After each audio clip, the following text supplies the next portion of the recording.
have. Oh, I guess I should roll because there's a few of you that could do it. So, Shango, Oh, it's me. you are the lucky winner. You get to tell us about last session. Oh, look at that. Congratulations. Last we left off, we found ourselves, our group of misfit heroes, what I'm going to call them now, at the edge of this like pyramid-ish like structure hill. Where on the top of it they were Ichabod and two of his fellow centaurs in the process of performing some sort of ritual with one of the kidnapped eligible bachelors from the surrounding area, while about a dozen of his followers were running around in a circle in a massive stampede. We tried to figure out for a while what to do, with people trying to be like, oh, do we like go in? What do we do? Like, how do we get them out and whatnot? Which eventually resulted in Noxus bringing in his two dragon wormling pets for the first time that he got gifted by his patron. That I guess at this point everyone knows who it is. While Shango was dropping a storm right top smack and center on everybody, killing the sacrifice in the process. Oops. And the fight broke out. So Fight Katana, Seo all rushed in, basically making their way through the encircling stampede, while Nox and Shango were laying in from the outside. Darwin, for the most part, too. I think at the very end he dropped in. Yeah, Ichabod kept coming in and out with his like disappearing ability. So like he came in, stabbed some people some good, disappeared again, came back. We fought long and hard with various wounds being had, including Katana's going down and losing her right eye, left eye. I believe it was her left eye. Left eye. Okay, I wasn't quite sure anyway. Yeah, losing one of her eyes. Yes. Before getting her life saved, I think the first time by Darwin, going back down again a little bit after getting brought back up by Fike the second time around. I don't know. I don't remember, but yeah, I think somebody might have force fed her a potion or something. But yeah, I think so. Oh yeah, right. Fike hasted Yeah, Fike. Hasted Fike force fed the potion at some point. That's I don't know right. if she was out at that point. Yeah. No, she was just. I think she was. Yeah, I think at that point she was conscious. At that point she was conscious. Yeah, it was very hurt. Seo also went down at some point because she rolled a natural 20 on her death save. Remember? Oh right, that's how she got up the one time. She got up to Right. The net 20 got her up, and then he got back now. Seo also went down at some point. His wound closure kept him from bleeding out right away. Mm-hmm. Yeah, till eventually we managed to, take out a bunch of the centaurs, and eventually got Ichabod, their leader, knocked down. He, like most other centaurs, disappeared. Like his body disappeared, but his spirit remained behind, leading everybody else around him also to dissipate into their spirits. Let's see, what did Ichabod tell us? He told us that they had been tricked and cursed by Lolth back in the days of the why am I blanking on it now? The calamity.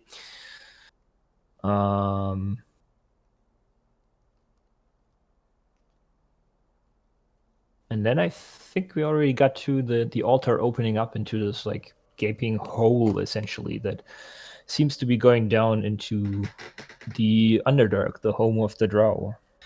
Yes, Ichabod told you guys all about how he was tricked by the Spider Queen Lolth as she took the guise of the Wild Mother. Oh, yeah, and he said part of their curse is that it's a returning cycle. So like even though we defeated them they're still cursed. So at some point in time, they would reappear as the cursed centaurs if we do not destroy the crown.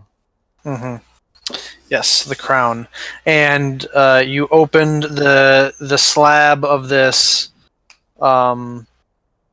that the sacrifice or that the ritual was taking place on. You got it to slide to the side, and there was this square, like 10-foot by 10-foot shaft that disappeared into darkness and was just completely covered in spider webs. Yeah, and as far as we could tell, it's just a straight drop down. Yes, it's just a vertical straight drop down. And I think that's the gist of it. Yes. How far is the drop? The drop is, you don't know yet. You looked down with your dark vision, but that didn't help you too much because your vision was obfuscated, was blocked by how thick the spider webs are and the darkness at a certain point, as there appears to be no light sources down there. The only light you have is what's spilling into it from outside. You can see off to the side that Darvin, whom was taking the responsibility for the innocent that was lost in the fight. He's originally, you guys had sat to start or thought to start digging a grave for him, but Darvin recognized the person and proclaimed that he believes that the reason that he was here was to find this person and bring him back home to be put to rest properly back with his family. And so he has put together a little stretcher that he can drag and bid you all farewell as he disappears into the forest to take... Bye, everybody! disappears into the forest to take this innocent back to his family. Well, we lost our source of light. Yeah. Would he have left them the drift globe? No. Okay. He probably needs it. He's got to get back through the parchwood by himself. So sure, yeah. Tried to help you guys out. Yeah. Okay, so now the five of you, Cortanus and the four the boys, are standing around this shaft. Yeah. So, hey, am I the only one that knows like how to make like fire? Like Shango, do you have like something to make fire, like a spell? Have you seen me make fire before? That's why I'm asking. No. Fire is not my expertise. Well, I didn't want to drain one of these, but the only thing I can think of is to shoot a fireball down there, destroy anything where you can't get down there. And I pull out a torch from my. You do not think that might be a bit drastic? Cortanus says. Yeah, that's why I asked. I feel like in another life, I might have been able to make fire. Oh, those spider webs are pretty thick. I don't think a torch is gonna just do it. Unfortunately, we could try. Are they not flammable? Yeah, they should be flammable. Flammable? Flammable? Flammable? Well, you hear Darvin's voice in the distance. Flammable! Also ropes! All right, well, let me here, give me a torch. I'll light it. So who's got a torch? I put the tinderbox back in my pocket. Okay. Who has torches? I got torches. I'll hand one over to Nox. All right, you have a torch in your hand, Nox. I use prestidigitation. Nailed And I it. snap my finger, and I light the torch. The torch ignites with a snap of your finger. I look questionably at my tinderbox pick. Oh well. All right, and I drop it down the hole. All right, so you hold it over. Sorry. I was just gonna say, why drop it? But he already dropped it, so. Yeah, so you hold it Well, over. the way that he explained it is that they're pretty far down. So you hold the lit torch over the hole and you let it go. And you all stop and listen. And watch the light kind of bounce back and forth as it hits, gets caught up in the spiderweb at certain spots. But then you'll see it pause as it gets caught up in the spiderweb in certain spots. But then the flame burns some of it away and it kind of tumbles and begins to fall more. Until you finally, a couple seconds later, hear it as you see it flickering a light down quite a ways. How many seconds was it? You're not. The timing of it doesn't really help because it got caught up in the webs a bunch. But we heard it hit the bottom. You did hear it hit the bottom, though. Right. I'll take a look into the shaft. Do I still see it? You can see a flickering light in the darkness. Can I judge how far it is? Make a perception check. Can I help since I'm looking too? Sure. Are you making your own check or? Yeah, I'll make my own check. All right, so you each make a perception check. You think it's about, give or take, Noxus, it's probably about 100 or so feet. It's about 100 feet, give or take. That is quite the large shaft. You're funny. So anybody got any rope? I got 50 feet. Anybody else got any rope? I got 50 feet. Well, that's 100. Torches and the tinder box if you guys need it also. That'll help when we get down there. Shango, how far can you hover people? Like, how close do they need to be from you for you to hover them? I grab your shoulder, touch. Well, I think he means how far away can they be? Like, how far away they can actually touch is also not true. Actually, I have a range. Limited to one person. I am. Right, but how far? How far can? Let's say I want to go 100 feet that way. Would it drop me? That's a good question. DM question. I don't think so. Right? As long as I cast it within range, they could go outside of range, right? Once you cast that on them, they can go out of the range. Yeah. Yeah, it's kind of like Pass Without Trace. Yeah. Well, no, Pass Without the Trace is only in the immediate vicinity. It's you have to stay within. Yeah. I've been reading that spell wrong. Yeah, no, you have to stay within 30 feet of whoever cast it in order to get your plus 10. Rut-row? Okay. Close by, you only need to be at the beginning. Levitate says up to 20 feet you can rise vertically move, 20 feet. Yes, but once I have it cast, there's no range on hovering. Oh, no, it has a range of 60 feet. But once I have it cast... Yeah, but once he casts it on someone, that person can move more than 60 feet away from him and the spell continues to work. Okay. Yeah, so close you only need to be in the beginning. That makes sense. Our least graceful should probably have that cast upon them. By the way, don't forget about the boon that you received, Fike. Yeah. That's. Oh yeah, I have a mage hand on my left wrist now. It's all purple. I'm not sure about it yet. It does not look like your hand. It looks like this. It looks like the centaur's hand.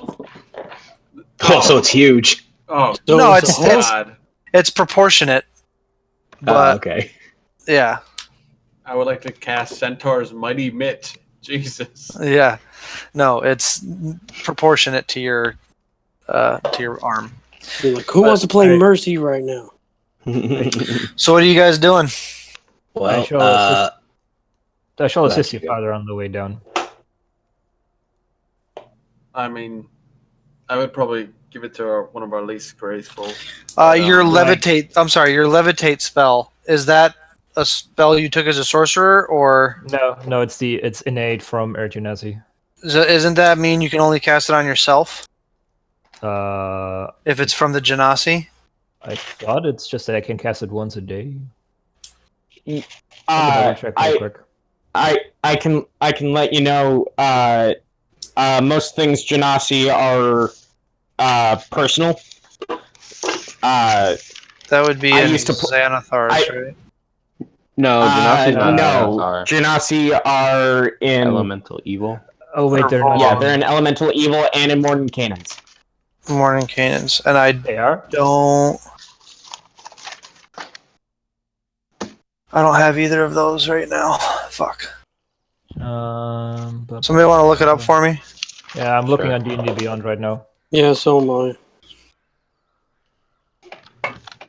I actually It have says both on of D&D those. Beyond, it says you can cast Levitate spell once with this trait, requiring no material components, and you regain the ability to cast it. When you finish a long rest, Constitution is your ability modifier. So I guess not. So yeah, so Okay. you can cast it on Yeah. whomsoever you choose. Yeah, we said I cannot use meta magic on it because it's not Yes. a sorcerer, right? But Yes. yeah. So yeah. So what's the plan then? Dude, I mean, I'm I- fine going down this hole, but if we have the ability to fall slowly, I think that would be helpful. Just because a rope is going to, I only can predict bad things that happen to ropes. Especially if this Right. thing's shut while we're going down it. It's going to make for a very comical end to all of us. I agree. Well, we all know I'm not very great, but I don't. I mean, I would appreciate that that trait you have, Shango, if you don't mind. Father, can you hold on to the rope with one hand? I mean, I have both, technically. But your magical hand is attached to your limb. I go to shake his shoulder with the mage hand. Yeah, when you have it attached to your wrist, it kind of acts. You should totally You- make you it have to fall off const- right you have when to it shakes. You have to constantly recast it every minute and concentrate on it, but because I believe it only lasts for a minute each time you cast it. Yeah. Okay. I mean, If faith you have in your abilities, I'm happy to assist you, Noxus. All right. Well, here's my 50 feet of rope. So let's start tying these knots together so we can get down there. What are you guys tying the end of the rope to that's going to be up here? Is there something around that we can? Yeah. Can I take a look around, see if there's anything the sturdy enough? giant square pillar that's in the that's Well, it we moved don't over. want to assume. We don't want to assume. Well, there is gonna- the giant square pillar that you could tie it to. Are you going to need my 50 feet too or no? Yes, we will. Yeah, just if in we, case. if we tie it Okay. around the square pillar, is it in danger of slipping up and off it? Because the rope is gonna go like up and over the edge. Hmm. You don't think so? No. Okay. Can I check the integrity of that stone pillar? The stone slab. Yeah, just to see if there's It's any cracks or a anything. solid square piece of stone. Okay. It's like moving a pool table. Yeah. Just want to make sure that there's no cracks in it. Nope. Yeah, that's a Ball. solid square piece of stone. All right. That's a I solid will. stone. So from my background, would I know how to tie knots very well? You would know how to tie a bunch of great knots, actually. All right. Then Yeah. You're also going to need at least 3 50-foot lengths of rope.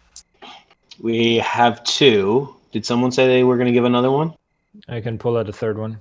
I mean, I offered mine. Okay, Yeah, so there's that's 3. Just because you got to tie it around the stone slab a couple times, and then have enough rope for at least 100 feet to go down the thing, and you also have to tie them together. So every knot that you make, you're losing feet of rope, and Yeah. I need. I have Between that whip. Between Seo, Nox, and Django, we have 3 50-foot lengths. Yep. All right, so you tie the 3 lengths together. You take the one of the one length around the square thing a couple times. Nox, you tie some very good sailor ropes, and you guys just drop the one end of the rope down the hole. Yeah. All right, you just drop it down the hole, and it breaks through a bunch of the webs as it falls, and you finally hear the other end splat, like hitting like a sack of potatoes almost. There's probably definitely some rope left over at the bottom that whack kind of hits hard on what sounds like stone. Suggestion to make. up? Seo should be to descend first. One by Will one. do. One by one, we should descend down. And I believe Katana's descending last might be most advantageous. As you wish, my lord. Right, I'll go right before Katana's just because, in case I fall. 'Cause I will.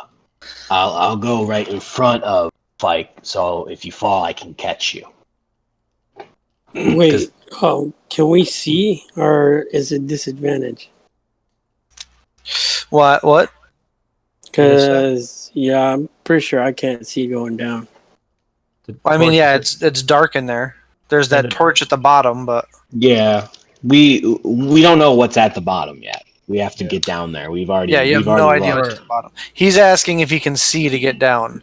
You're going to be in complete pitch blackness while you're in there, pretty much. Once you get down, like 20 feet or so, you're going to be in like pitch black. Okay. So We'll I be guess fine. when I get down, turn on the sword. Yeah, there's a torch already down there, bud. There is a torch at the bottom, but there's going to be a portion but it's just a torch that's kind of smoldering on the ground now. So you can barely see it kind of flickering as it's lying on the ground, probably 100 feet down the hole. I have an idea. Nox, can you press digitation my hooded lantern real quick for me? I snap my finger. The hooded lantern lights up. I take the red ribbon that's I use to doll my hair up, and I tie the hooded lantern to Sael's belt. Okay. So you have has this hooded lantern hanging from his ass. So yep, you have a hooded lantern on your belt now. Oh jeez, I'm a light bug. If we need more, and I point to a patch, I have some more as well. I'm the light bug from the Princess and the Frog. Too soon, man. Too soon. Are I guess we start heading down? You start heading down there, Sao? Yeah. Are you guys waiting till he gets to the bottom, or are you? Are you all kind of just like as soon as he gets down a little bit, the next person goes and? I mean, we're reckless. I would want to follow him, like after a while. You are floating, Noxus? If you want to cast it on me, yeah, sure, but you don't have to. You could save it if one of us falls. What's the duration, Shango? Levitate?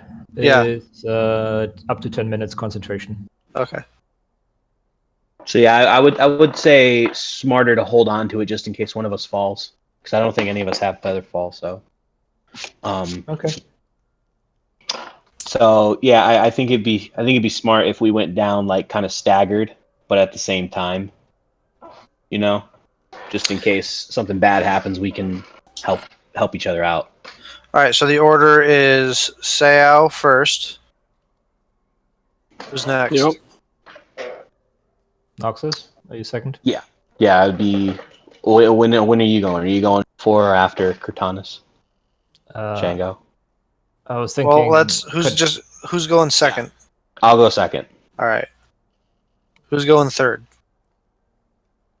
I prefer not all on the rope at the same time. I agree. All right, so just those two You to start. Get down.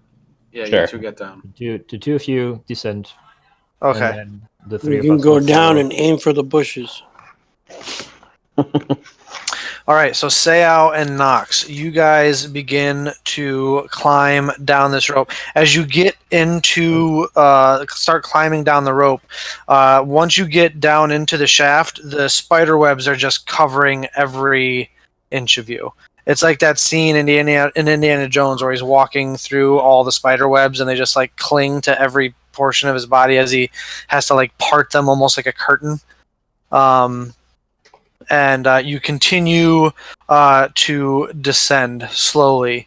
I'll keep an eye on them as they go down from the edge, just looking down.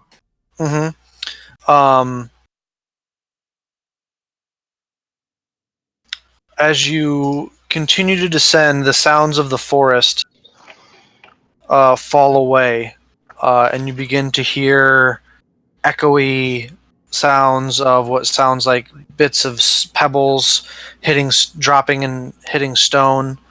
The breeze disappears completely. The air is completely stagnant and unmoving. The further down you go, the cooler and cooler it gets. It had started to get fairly warm as you guys were in the middle of summer. And the further down you go, the cooler and cooler it gets. After a while, of being of having the light of the lantern be your only light source, you look down Seau and see that you can see the torch now down there, but it's still too dark to make anything out. You're probably still several feet from the floor. As you continue to go down, you eventually get to the end of the tunnel, which appears to be of this vertical tunnel, which appears to be coming out of the roof or the ceiling of this chamber that you're descending into. It's all worked stone. It's not natural rock formations as you're coming down. And as you come out and drop down, you land onto the floor of the chamber, to the sound of squishing and crunching. Oh, I stepped on something, guys. It doesn't feel very good.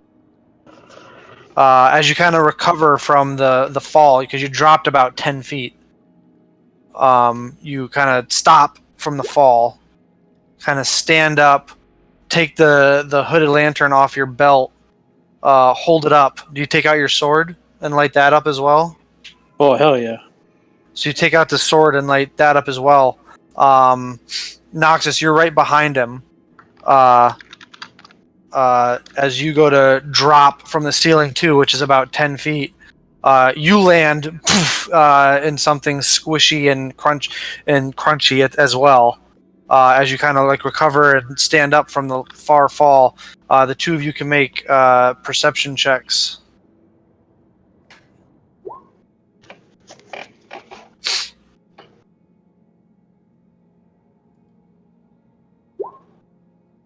Same thing. You guys look around with what little light you have from the hooded lantern and the light that Seau's sword is giving off as it's lit up in a flame. You look around and you appear to be in some sort of crypt. There are 4 sarcophagi, I believe that's the plural, in the room. Correct. Yes, sarcophagi in the room.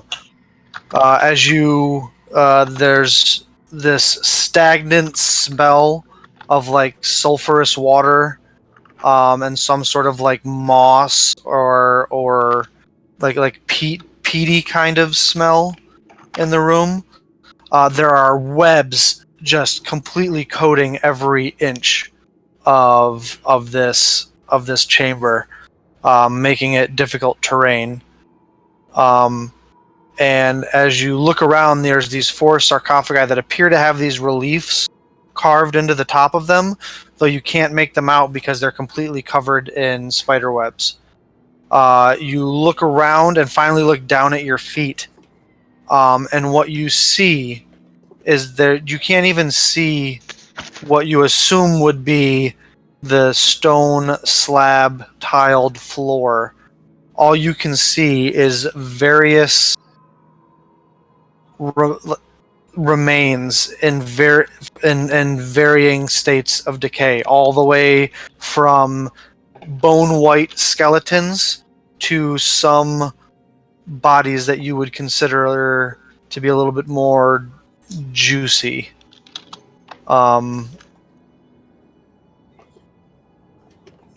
That doesn't look very appetizing. The last thing that the two of you see, because you guys rolled so well with your 22s, as you look into the 4 corners of the room is relatively square, but in each corner there's like an extra little rectangular cutout where there are built onto and around what were probably these large statues that would have been full body statues of figures. You see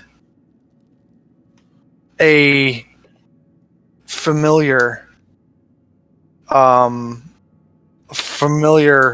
sight, though on a much larger scale, and pulsing almost with a heartbeat. These enormous egg sacs, similar to the ones you saw in the forest earlier, pulsing in the corner, 4 of them. Well, that's not good. Shit, that's not good at all. You think Can I I- should You think I should set them on fire like right now? I mean, I think you get 2, I get 2. I'll pull out the wand and I will fire a fireball at. Are they? Oh yeah, they're not all bunched together, are they? They're not Oh, all Yeah, bunched together. I'll start trying to take out the other 2. What do we see? The room that you're in, by the way, is about 10 feet from floor to ceiling, and it's still very dark in here because you don't have like huge light sources. You just have the hooded how big- lantern. how big is the room? Just so you're aware, fireballs have a 20-foot radius. The room is Mhm. probably only like at its widest point, like 25 feet across. Oh, then I can see everything. Okay. Yeah. Yeah, that would not be smart. So just go at it with a sword or what? While that's going on, you guys are back up on the top.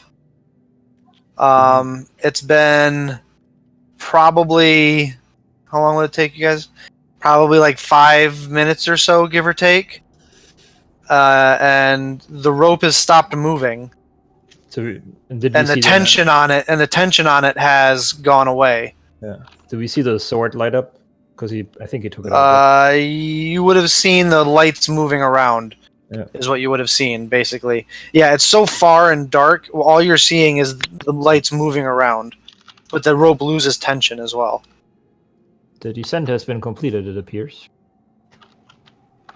Fike, would you like me to go next? If I fall, I don't want to fall on top of you, so I'll go. All right, Fike, you're going down. That's correct.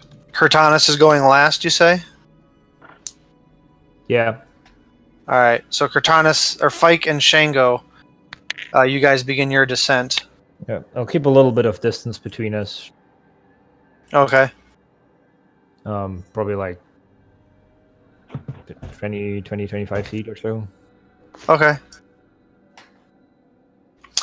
You guys begin your descent as Cortanis stands at the top nervously, just kind of like, like she doesn't seem like she wants to wait too long before she starts coming down as well.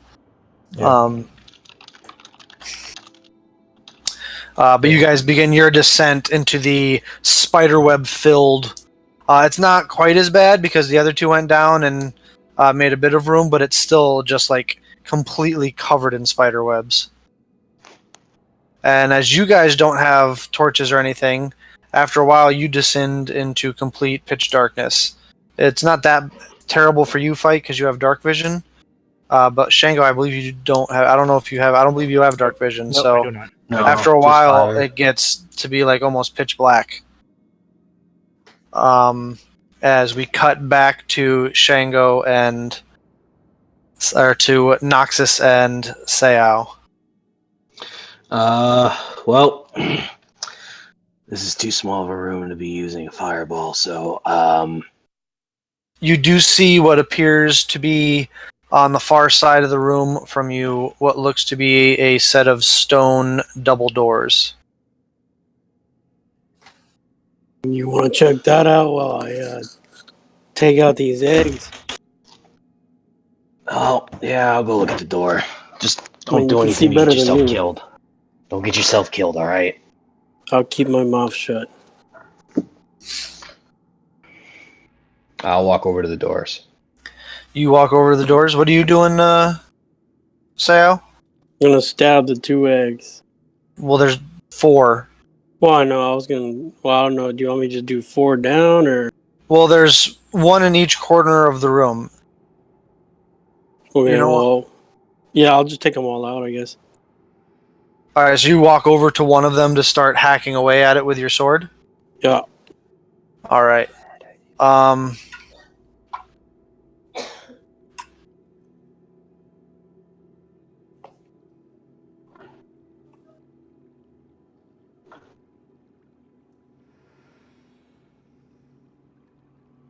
Suspense. Make a perception check for me, Sayao. 10. All right. So Nox, you walk over to the door. Yeah. It appears to be a solid stone door. There's a seam down the middle, and there appears to be what looks like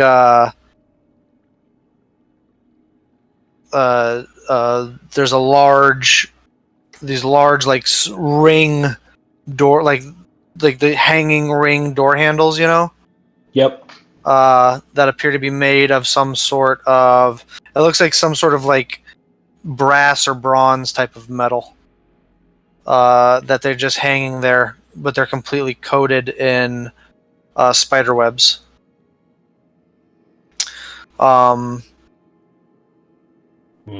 Say, as you're walking over to one of the eggs, you pull out your sword. The flames flare up from it, and you raise it up over your head, holding the lantern in the other hand. You raise it up over your head as you hear what sounds like the slight shifting of stone. Fuck. What was that? However,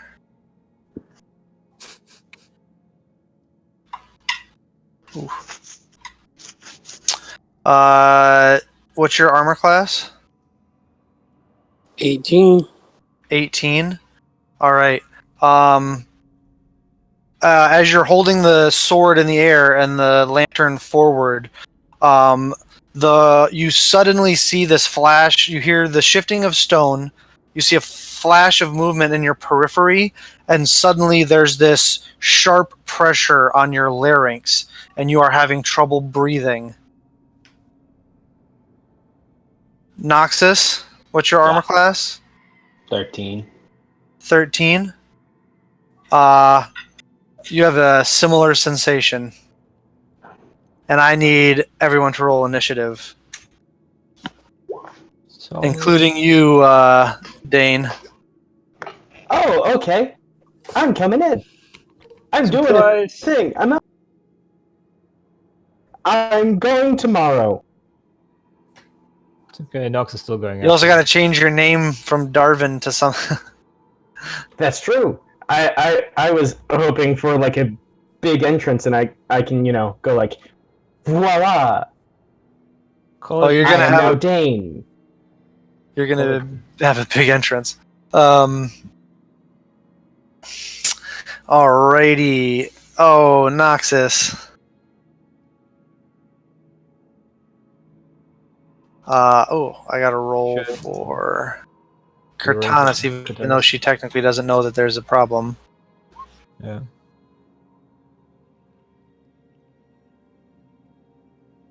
All right, so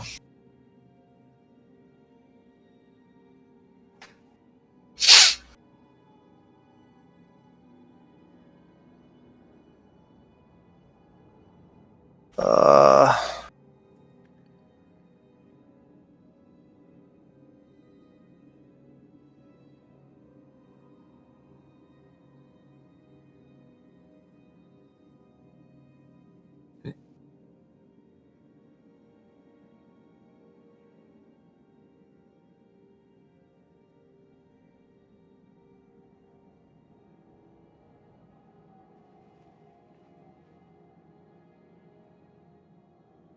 two natural ones. Wow.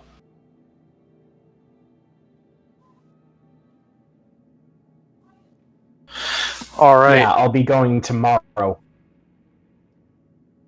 Oops. I mean, to be fair, your name was Darvin when you rolled it. That's true. If we want to get into it. You guys can pull our at least Sao and Nox. You can pull out your tokens.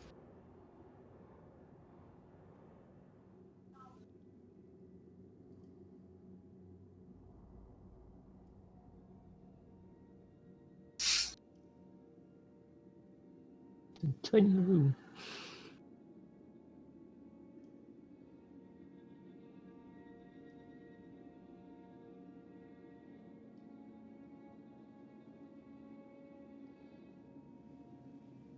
Fuck.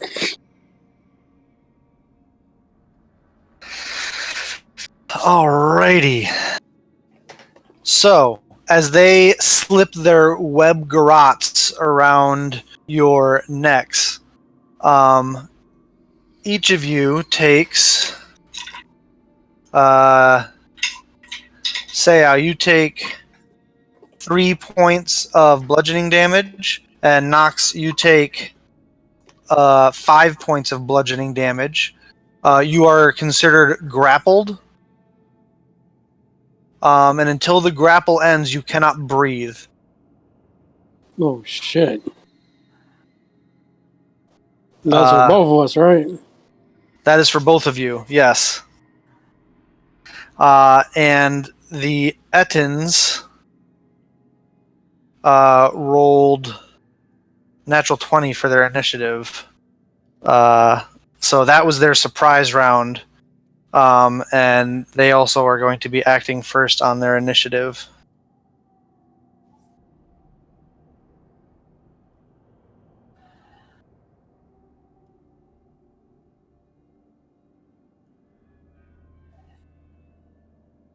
You also now see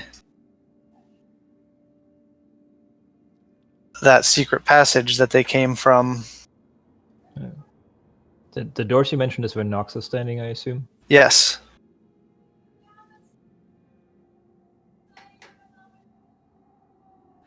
Alrighty. So, as they have you from behind with the garrots around your throat, and you're grabbing at them, trying to struggle to get yourself some oxygen, they are going to, because they have you grappled in this way, they have advantage on their attacks with you against you. First, they are going to use their claws. First one's going to use his claws against you, Seo. Okay. First, before anything. That is a natural 20. So you take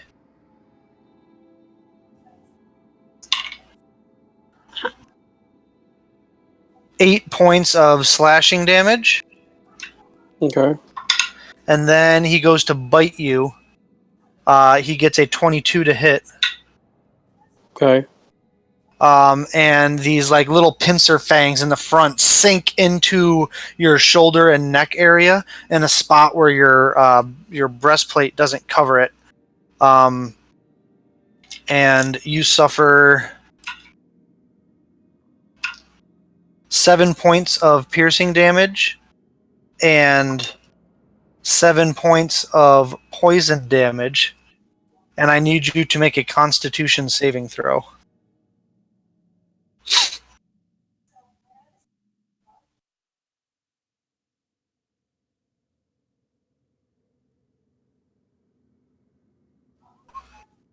Success. You feel the poison rush into your veins, but you're able to fight it off, and it does not happen to take effect on you. Noxus, the claw attack against you is successful. You suffer 7 points of slashing damage as he rakes his claws across your back while still choking you. And then he goes in for a bite against you as well. That's only a 14 to hit, though. Nox? Hits. Oh, alright. You suffer 3 points of piercing damage and 7 points of poison damage, reduced to 3 because you are a green dragonborn. Oh. And I need you to make a Constitution saving throw. 9. That is not good enough. As the poison rushes into your system, you feel it wash over you, and you start to get dizzy and feel sick at the stomach. You are considered to be poisoned. So you are under the poisoned condition. Which means that a poison creature has disadvantage on attack rolls and ability checks. Okay. All right. That after that happens, that door in front of you, Nox, as you're struggling to breathe, opens up.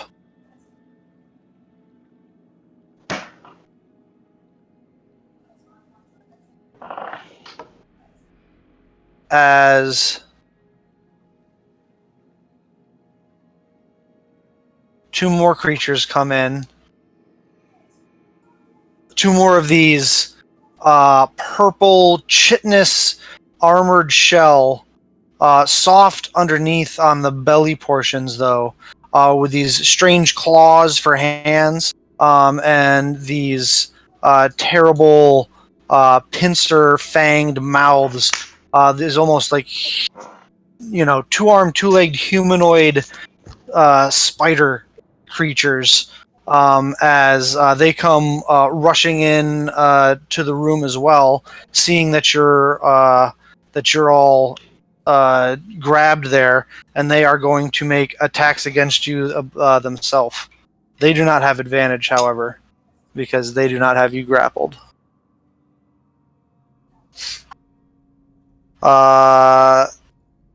It's a hit on the claws. It's a miss on the bite. That's a hit on the claws. What's your AC? 13. That's a hit on the bite. So, from the one claw attack, as the first guy rakes his claws against your chest, as you're struggling to get out of the way while this guy is choking you from behind, you take 4 points of slashing damage. Okay. The other guy misses you. You're able to like kind of like kick him with your leg, but they both come in and get you with a bite. One of them grabs your leg that you kicked his claws away with and bites into your leg. The other one grabs you by the arm and sinks his fangs into your arm. You suffer 6 points of piercing damage from the first one, and after the reduction, 2 points of poison damage. From the second one, it's 3 points of piercing and 1 point of poison. Okay. All right. That ends their turn. Sao, you are up. You are currently grappled and choking and cannot breathe. What is your Constitution modifier? 3, I believe. 3. What's Yeah. yours? What's yours, Nox? 2. 2. Okay, thank you. What are you doing, Shango or Sao? Well, my first question would be, would I be able to grab the battle axe out? If you drop the hooded lantern, Would it probably break? it's up to you. Is it high enough to where it might break if it falls, or? It could. It's a possibility. All right, screw it. Try to hold on to it the best I can, which should still give me, I think, my 2 strikes, right? Uh huh. And I'll strike at him with the sword. All right, so you're gonna, as he's choking you from behind, you're gonna try and strike him with your sword. Go ahead and make your attack roll. Your 2 attack rolls. Bam. Natural 20 and a 13. The 13 just hits. Nice. Sweet. Oof. So how much is that? 23 regular damage. And I don't mean to be a Debbie Downer, but aren't those supposed to be disadvantaged? Dude, you don't have Oh. disadvantage from being grappled.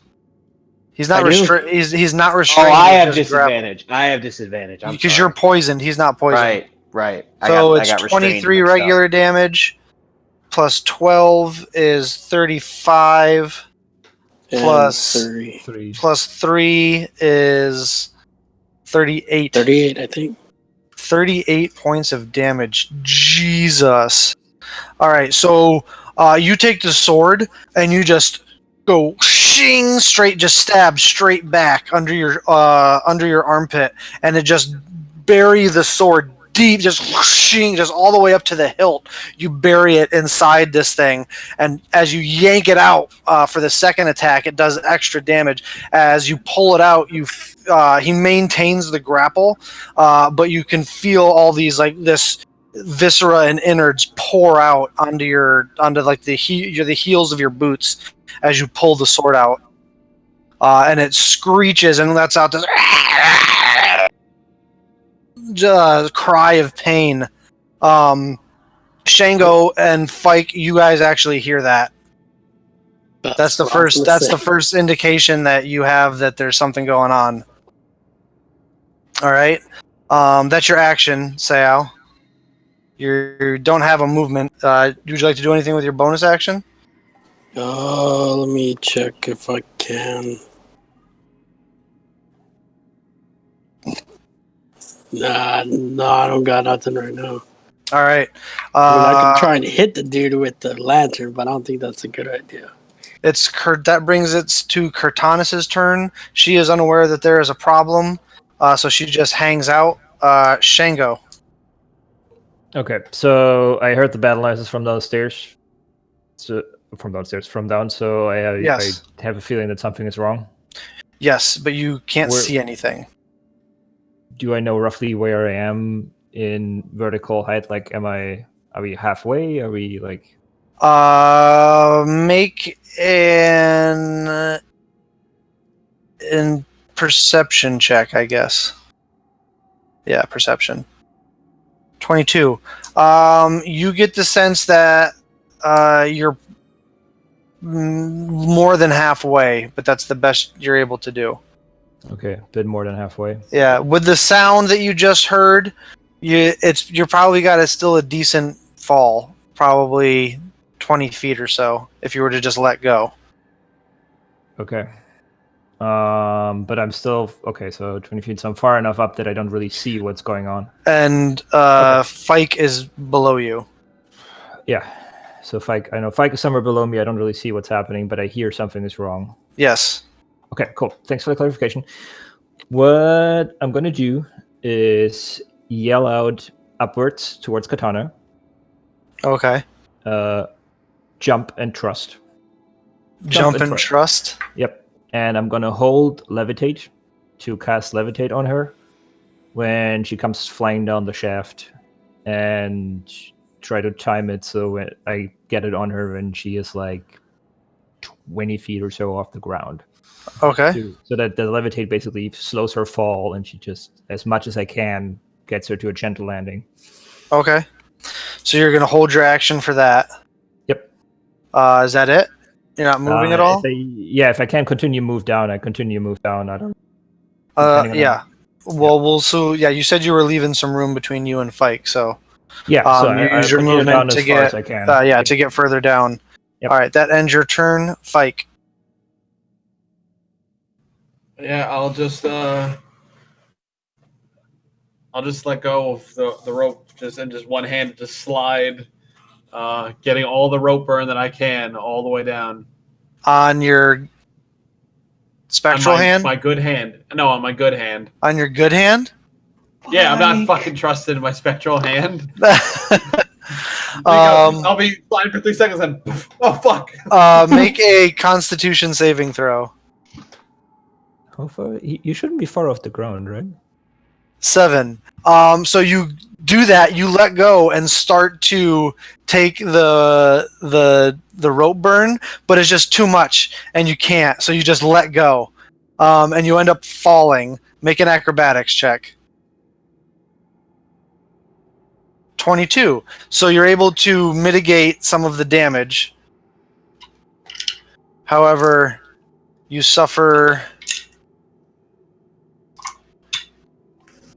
4 points of bludgeoning falling damage, but you land on your feet right next to Sayao. Is north or south? What? Right there. All right. Yeah, you land right there. Make a perception check.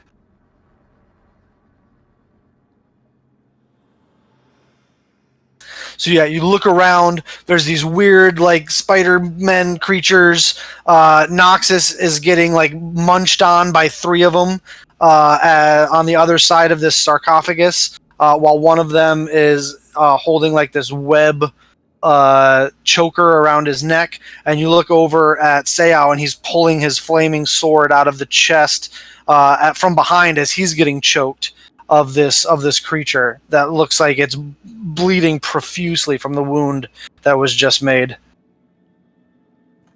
Oh god. All right. This is bad. So, is the spectral hand up right now or down?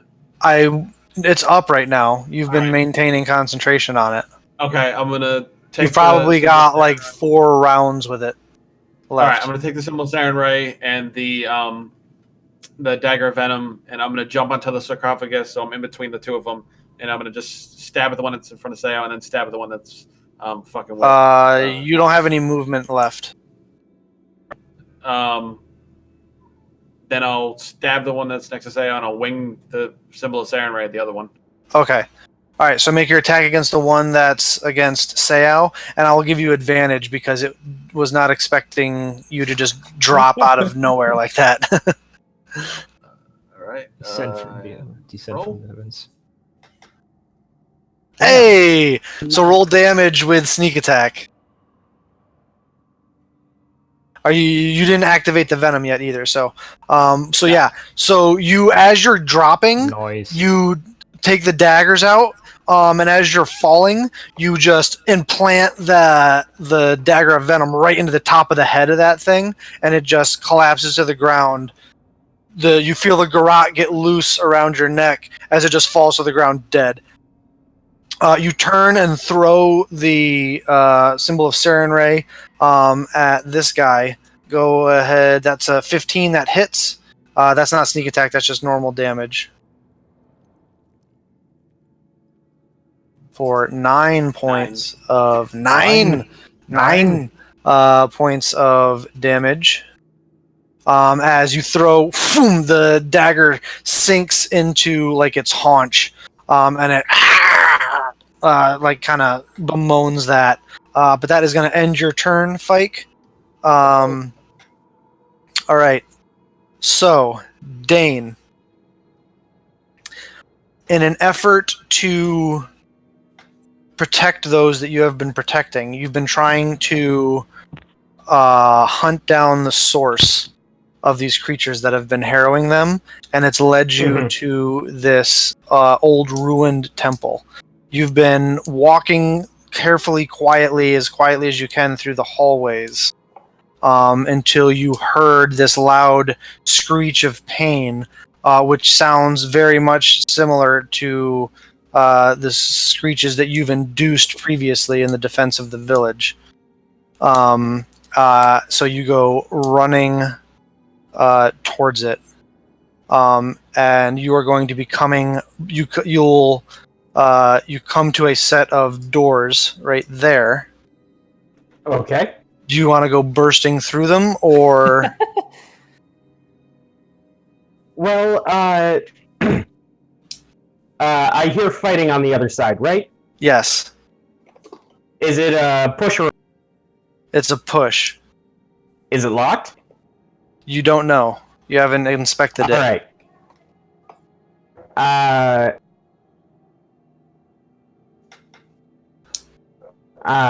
Nice.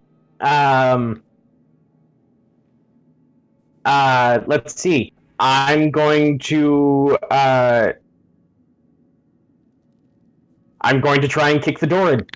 All right, so you come running up with your crossbow in both hands, and you put your boot into the door. Make an athletics check. All right. Let's see how this goes. 12! 12, not bad. You only needed a 10 because they weren't locked. It hurts your knee, and you feel like that might be sore tomorrow, but the doors do go flying open. Okay. In front of you, you see Hold on. Yeah, so hold on one sec. You can go ahead. Yeah, so the doors, Nox, you get actually the best view of this, but it's almost through this like weird like double vision because of the poison. The doors go flying open, and Dane, as you come through, you see the creatures that you've been hunting, and they have this dragonborn in a pretty bad way. There's also what appears to be two humanoid or half elf, elven human, you can't quite tell from here, in the back of the room. And there's more of these egg sacs that you've been finding around all over the place. But you kick the door open. You have your action and your bonus action left to you. And you want, please explain what they see as the doors come flying open. Nox, you kind of see this in like a drunken haze almost. All right. The first thing that you probably see is a dog. Yes, I'm playing a dog. It's this Saint Bernard, and once I kick the door in, you see it looks at everything and then turns around and runs away. Yep. The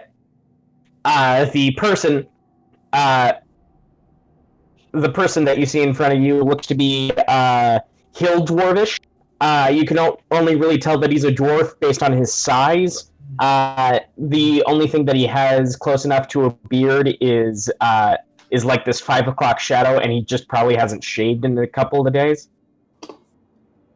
He also has short hair, bit of a twinge of touch of gray on the sides, on each sides.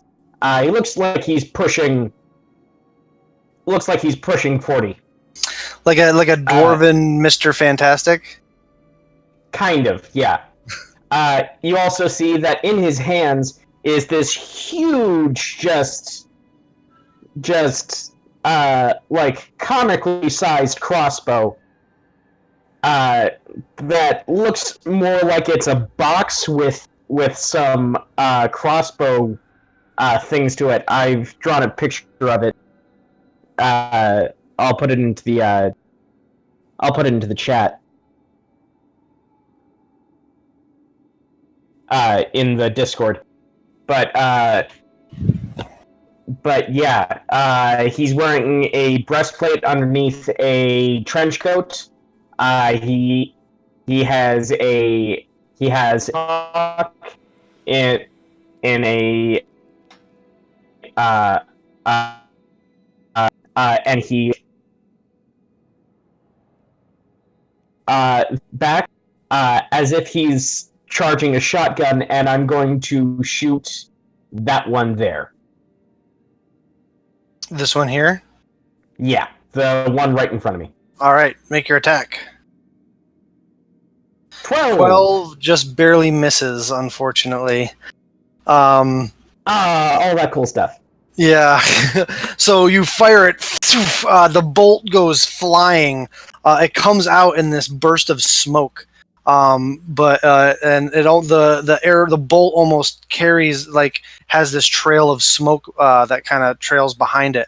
But it goes flying just past the Ettercap, just past Noxus, and splinters into the stone wall behind you, Fike. And then you hear me say something. Does anyone know Undercommon? No, I don't believe any of them speak Undercommon. All right, then I say something that none of you understand. And to the DM, I say, "What are you doing here? Are you traitors?" What are you doing here? Are you traders? Traitors. TRAD. Oh, trade. Oh, okay. All right, that ends your turn. Noxus. Boy. Oh boy. Well, I'm gonna take my hand Uh-huh. and I'm gonna put it right next to whatever is behind me. I'm gonna feel around until I touch its face or head, like the side of his Okay. head, and then I'm gonna form a fist, and I'm gonna summon my sword, and I'm gonna try and summon it through its head. Make your attack roll. And just to clarify, the one that is grappling and holding me. Yeah, this just one. to clarify. Yeah. Go ahead and make your attack roll. With disadvantage. Mother. 14 is still good enough to hit. So you put your hand out, and it doesn't summon it inside his head. He's able to move it out of the way, but you are able to hit him with it for 9 points of damage. That's one of your attacks.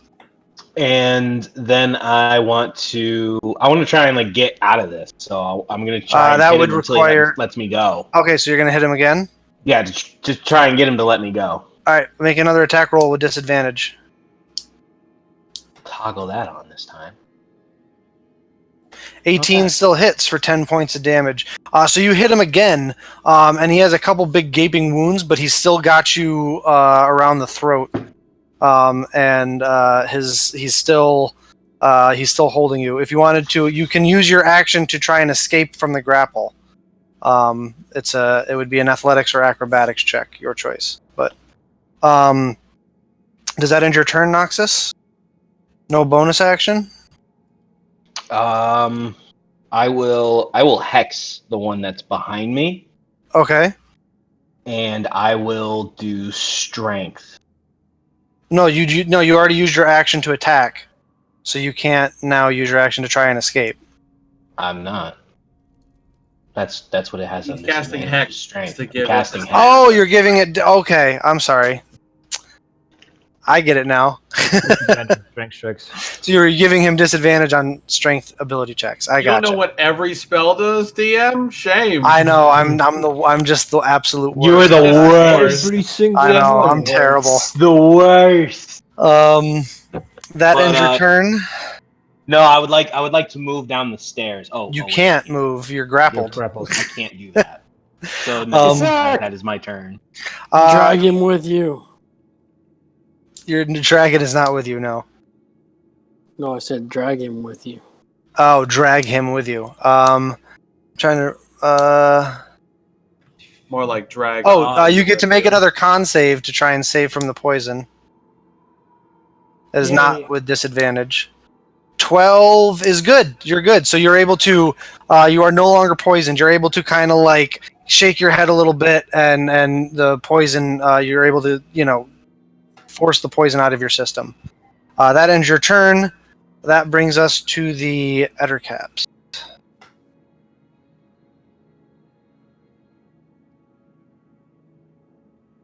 You see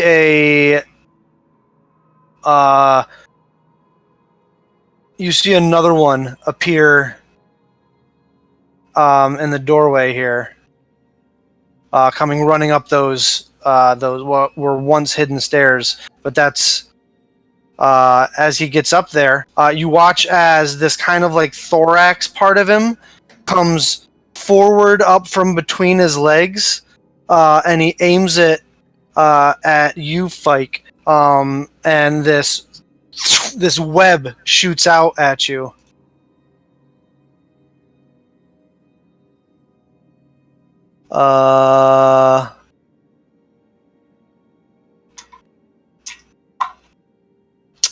That is only a 10 to hit, though. Meese. So it coats the wall behind you, and is ineffective. That will end its turn. These guys are all just going to continue to attack you, Noxus. Yay! Sorry, buddy. The guy who's grappling you still has advantage. Oh wow, I rolled the same thing on both dice, and it was a natural 19. So that hits for the claws. You Actually, suffer. I have a pinky toe ring that doesn't let that hit. No. Oh yeah. You suffer 6 points of slashing damage as he claws you in the back again with his feet claws, and then he goes to bite you. That is a 15 to hit, which I know hits. You suffer 7 points of piercing damage as he bites into you again, and another, after the reduction, 4 points of poison damage. I'm down. You're down? Yeah. You brought me to 16. I brought you to 16? Yeah, in the first go, you brought me to 16. All right, so you move, you become unconscious. This one is going to try and shoot, do that same thing. The thorax kind of comes up in front of his legs, and he's going to try and shoot his web at Seau. That misses, though. And then this one is going to turn and shoot its web at you, Dane. Or try, anyway. That's a 14 to hit. Dane? Miss. Sorry, I was muted. All right, and then it's going to use its movement to move up to you. And this one's going to use its movement to come around over here.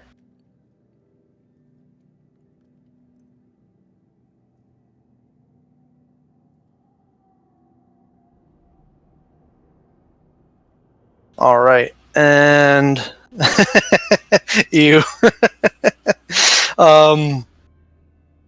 That ends their turn. Seau, you are up. You watch Noxus fall unconscious on the ground as he is getting choked out. He just goes limp and stops struggling. Okay, how much movement? Like, would I be able to make it to him? You're at half movement because of the webs. Oh, but he missed, didn't he? No, just because the room is so coated in webs. It's difficult shit. terrain. Difficult terrain. Yeah. So I can only move 15 feet. Yes. You can reach me. I'm only like 10 feet away. Oh, really? Yeah. He's Oh right shit. here. Okay, well I'll get right to him. All right, so you're gonna move right next to him. Action. I think I have a regular healing potion, right? That's what you guys gave me. I believe that's all you guys have left. You have one greater left, and the rest of them that you had left were all normies, if I'm remembering correctly. Yes. Okay, so action. Feed him the regular healing. All right, roll 2d4. I'm actually, you know what? You can't, because the garrote around the throat is blocking the throat, so you could not feed him a potion right now. Oh, he's still grappled by that thing? Yeah, he's still got the garrote around his neck, and he's still Oh choking him. snap! I thought it died. No, it's still alive. Oh fuck that! The one I'll that was start- on you died. All right, I'll start attacking the hell out of this motherfucker. All right, so you come up with your sword. You're still got the lantern in one hand, so you only got the flaming sword out. But go ahead and make your attack. Would it be an action, or would it be anything to put it down and pull out the other? If you just drop it, if you're setting No, it down, if you're setting it down so it doesn't, so there's no chance of it breaking, that's a bonus action. If you're just dropping it and pulling another weapon, that's a free action.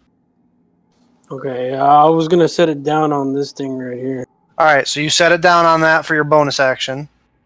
and I guess 2 strikes with the sword. Yep. Shing shing. They both hit. Roll damage.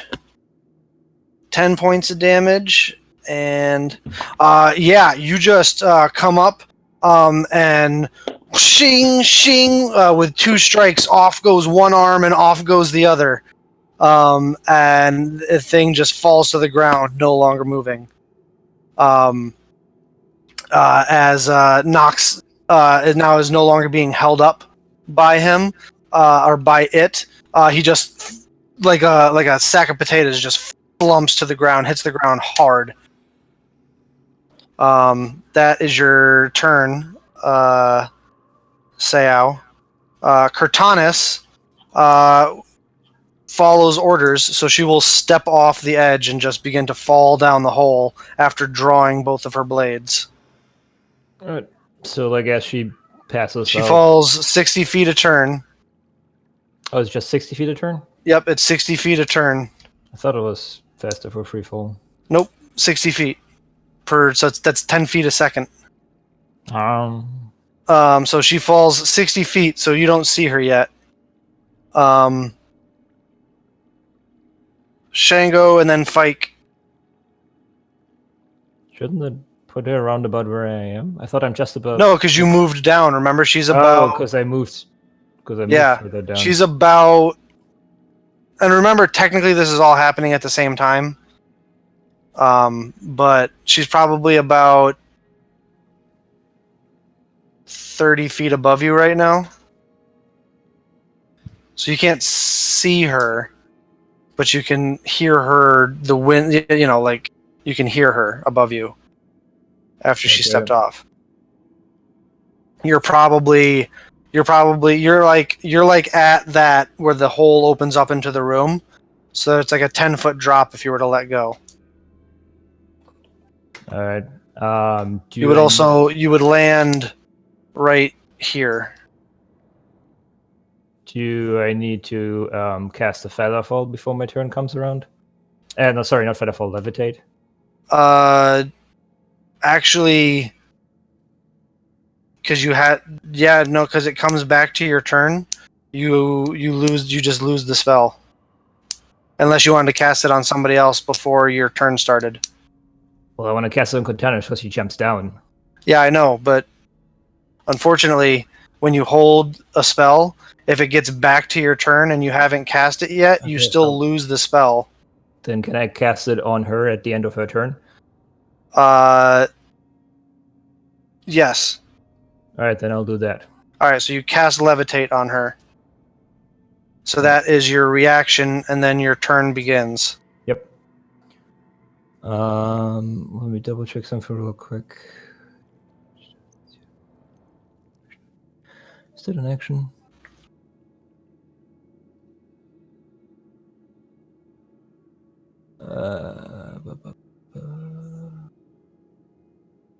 Okay, let me just do. Sorry, I can't read. I'm trying to see if it's an action to change the altitude. To change the what? The altitude? Yeah. I believe they control it, don't they? Or no, you control it. Both. Like if the target. I would say it's a free action to just think down. Okay, yeah, that's what I was trying to see if it's Yeah. like an action or a free action. Well, I don't. Yeah. I'm trying to get her. I would say it's a free action to just think in your mind, have her go down. Well, technically, she would just have to propel herself down. Yeah. Okay. Basically, continuing her descent, so she continues Yeah. down, but not at a rate high enough for her to cause harm when she lands. Mm-hmm. Okay, that's that. You said I'm about at the top of the. Yeah, so it's about 10 feet down. Okay. The firebrand sword is out. So do I see the two? Yeah, the room is fairly well lit because of the lantern and the firebrand sword. Okay, so then I'll do a second level magic missile, 2 darts on each of the 2 guys that I see in the room. All right, so you're not letting go of the rope. You're staying up on the. I'm staying the 10 feet up that I am towards the ceiling. Does that have somatic components?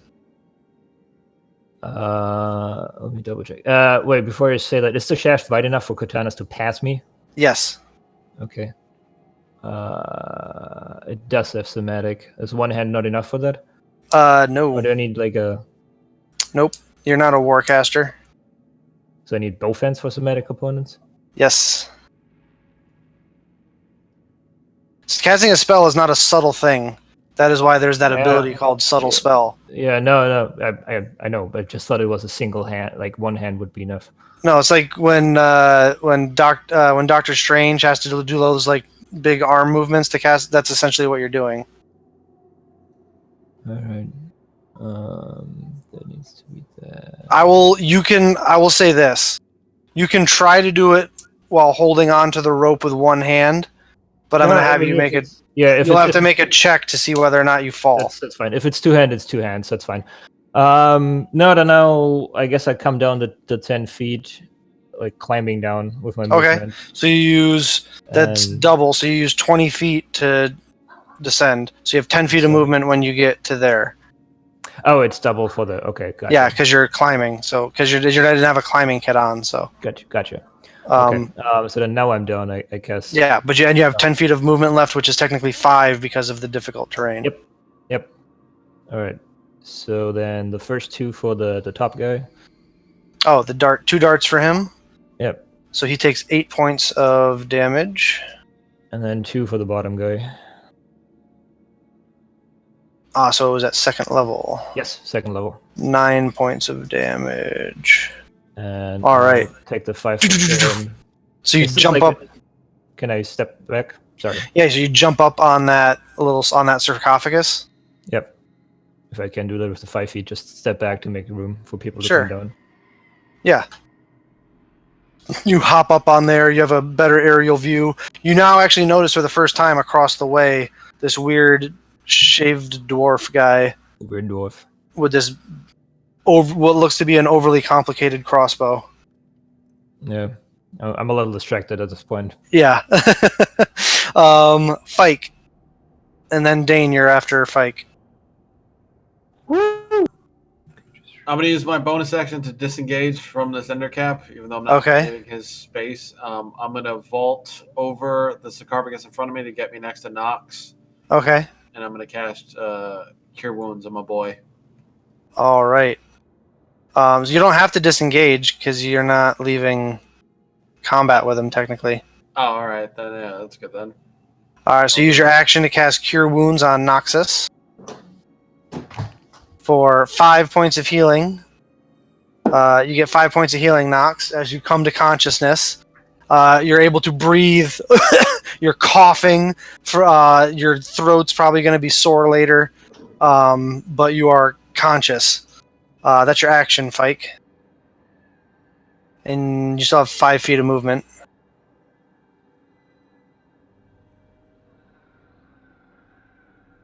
Pick up your Sarin Ray Oh symbol. yeah, I'll use my bonus action to retrieve the Sarin Ray symbol from Okay. this stupid ender cap, and I'm good staying right in front of Nox. All right, that ends your turn, Dane. Cripes, I'm not good in melee. I will do this for you though, since you came in, since you know this, because this is the direction you came. Right. Technically, none of them know this. Mhm.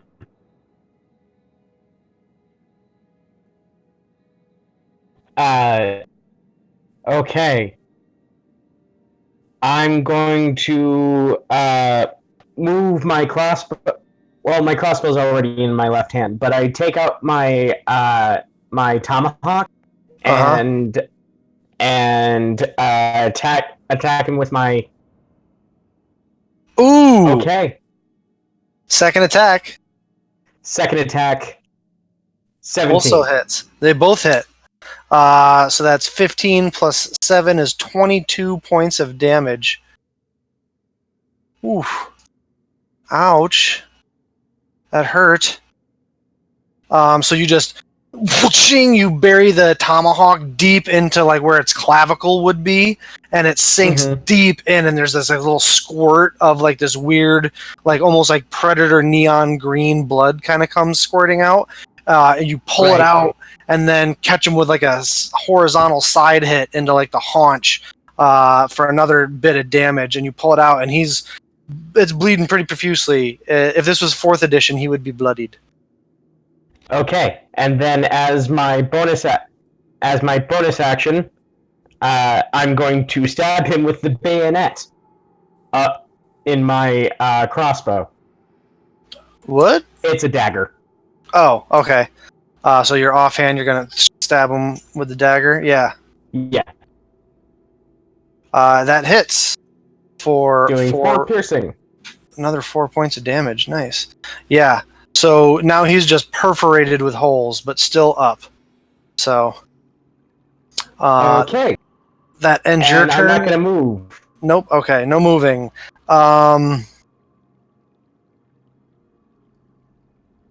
Noxus. You are prone but conscious. Okay, I don't have any. You lost concentration on Hex, by the way. Yeah. I will at least stand up. Okay. So you stand using half your movement. And knowing how hurt I am, I will cast Armor of Agathis. Ooh. So you cast Armor of Agathis on yourself. And what is it? Is it are you flavoring it with the ice? Or yeah. So the shing like this spiky heavy plate armor that just like appears to out of the atmosphere around Nox just freeze around him. As if there's like the air or oxygen and hydrogen content in the air just freezes around him, and he now has like this plate armor made of ice on his. That's like spiky plate armor made of ice on his body. And I will move up to this guy. That's a action or a bonus action to cast that spell. Ooh, good question. It is an action, so. Alright, so that's your action. So you have a bonus action left. And you have 5 feet of movement. Oh, yeah, that's right. Because difficult terrain, yo. I will have the sword out and just wait for something to come at me. Alright. That ends your turn.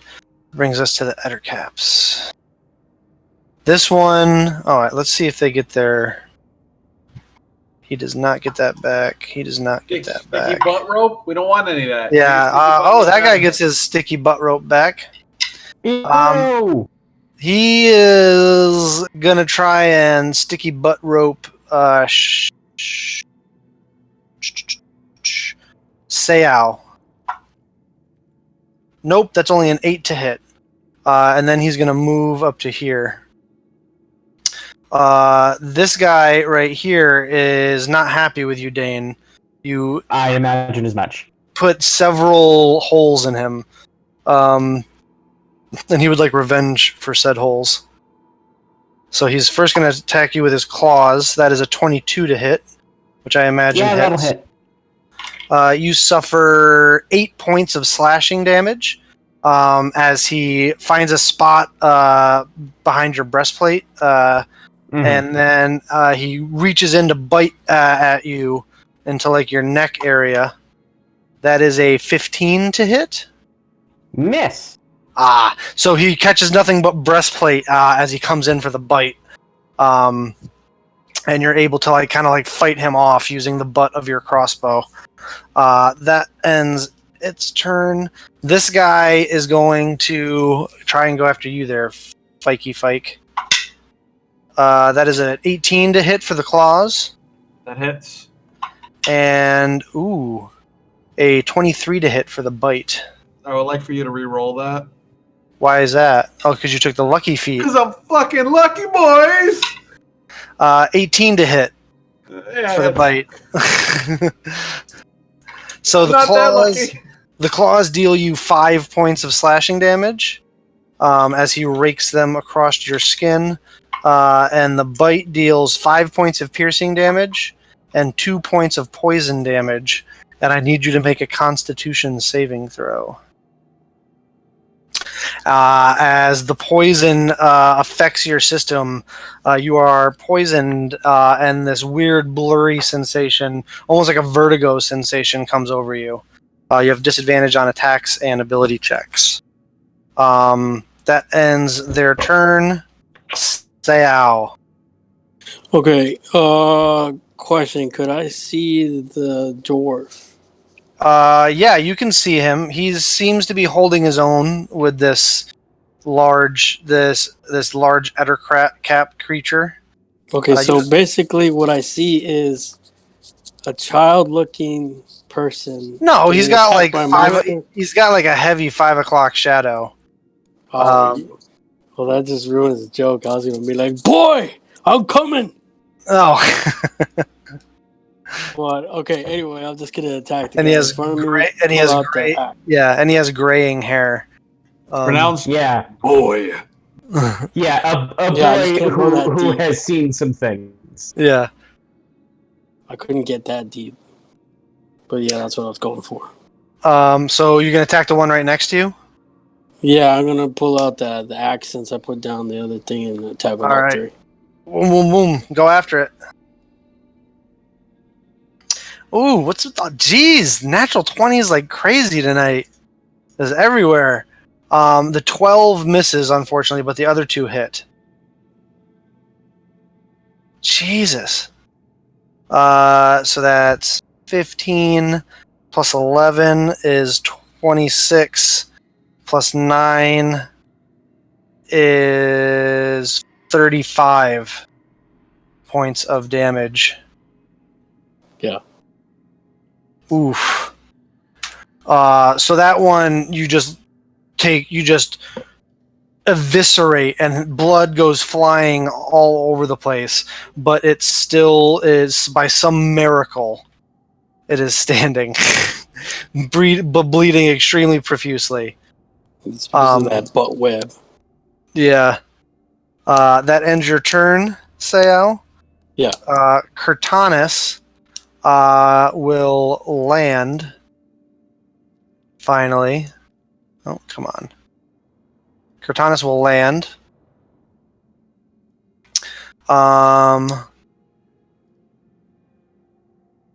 And she can get there. And she's gonna make her attacks.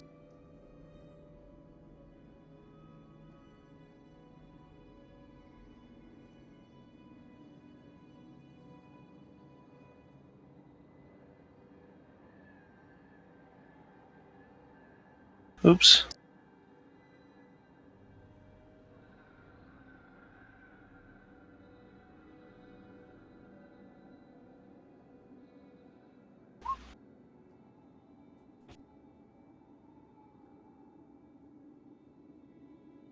All right, so she just comes up and whooshing, just like finishes the job for Sayao. As that guy's just kill steal, whooshing, just blast that guy. But that is the end of her turn. Shango, you're up. All right. Your protector has arrived. Yep. Not as cool as I was mentioning it to be. Let's see. Sorry, my PC crashed again. What's still living here? That's This guy and this guy. Okay. And it looks beautiful in here. I guess we continue with. Yeah, we'll continue with. Actually, no. What we're gonna do is we are going to frostbite that guy. Frostbite. That's a saving throw? Yes. Con save? Con save, DC 16. That is a success. All right. Rolled a natural 16, and I'm assuming he does not have a negative con modifier. He does not. He has a +1, so. Yeah, doubtful. Where am I right now? I'll just stay put where I am. All right. That ends your turn, Shango. Fike. I'm gonna Dane, stab you're up wildly next. at the undercap that just bit me. All right. You're not. All right. So you're gonna stab at him. Yep. All right. 15 hits. 12 just barely misses. 10 points of piercing damage. So you stab him in the stomach, and a bunch of that like green blood comes seeping out as it makes weird clicky, weird noises. That ends. Does that end your turn, Fike? Yep, I'm staying right there in front of Knox. All right, Dane. Okay. Since he's still in front of me, I'm going to keep on doing what I do. Keep on keeping on. 21 hits. Second attack, miss. 11 misses, unfortunately. Bonus action. Also 9 miss. also misses, unfortunately. So he takes 9 points of damage. So you hit him again with the tomahawk. And this in the big gaping wound in the thigh, but it's still up. It's starting to look pretty rough, though. I assume you're not going to be moving, so No. Noxus.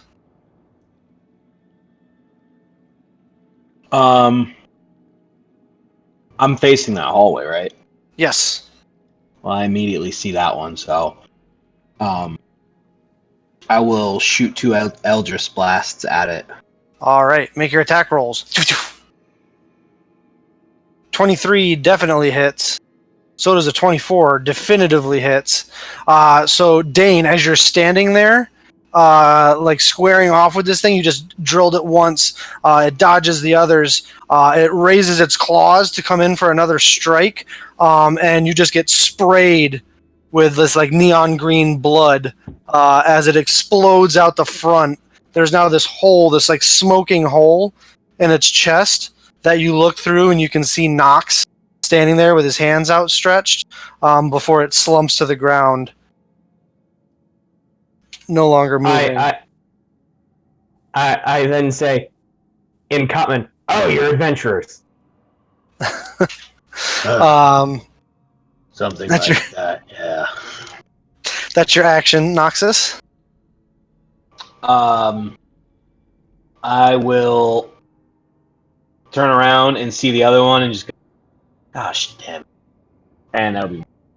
All right. That brings us to it. It is going to move to here. and is going to reach over and grab the egg sac. He's going to hold it over his head, and he's going to throw it right into this, like right in the middle of all of you guys. May we attempt to catch it at disadvantage? You may not. However, you can all make, as it hits the ground and explodes, and all of these tiny spiders just go skittering everywhere and up you. You guys make dexterity saving throws. As all these tiny little spiders just go crawling all over you, and you're getting thousands and like what feels like thousands of tiny little spider bites all over you. The poison only affects ability checks and attacks, not saving throws, correct? Yes. All right. Fike, you succeed. The other two do not, as you are completely coated with this. You suffer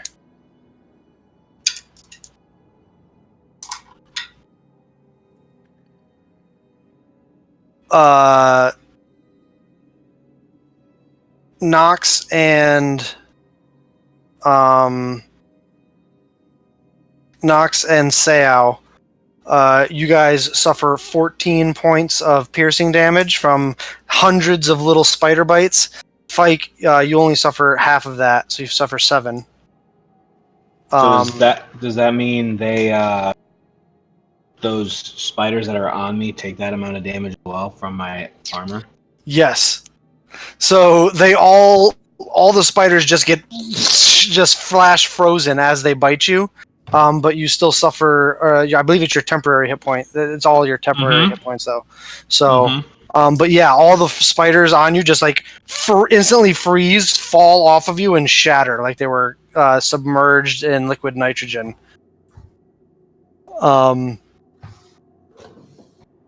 It's then going to try to move the rest of its movement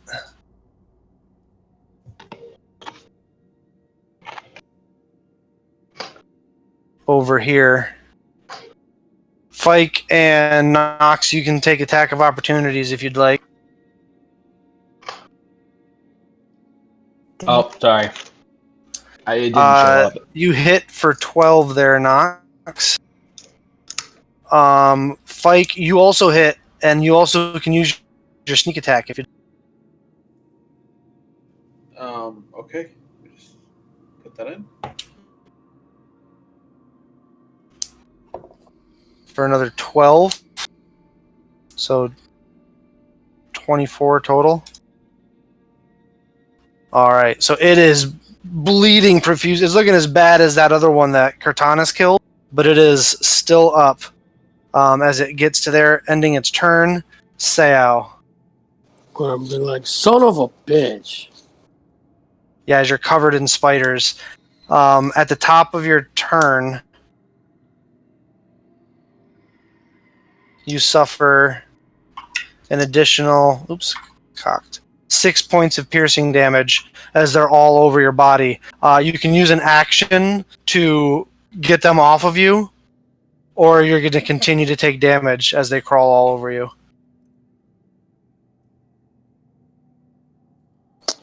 Yeah, I'll take care of them.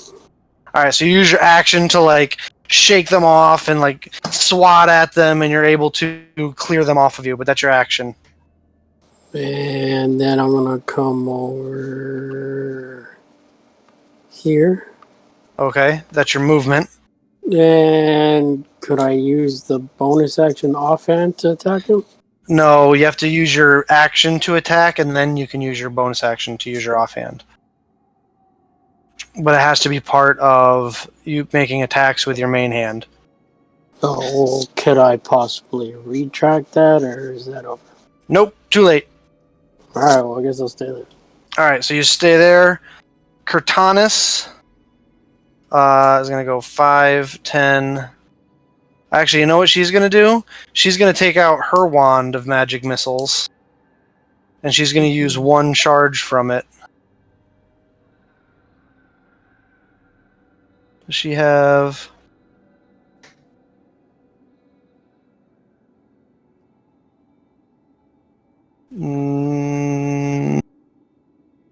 So I'll just do it the old-fashioned way.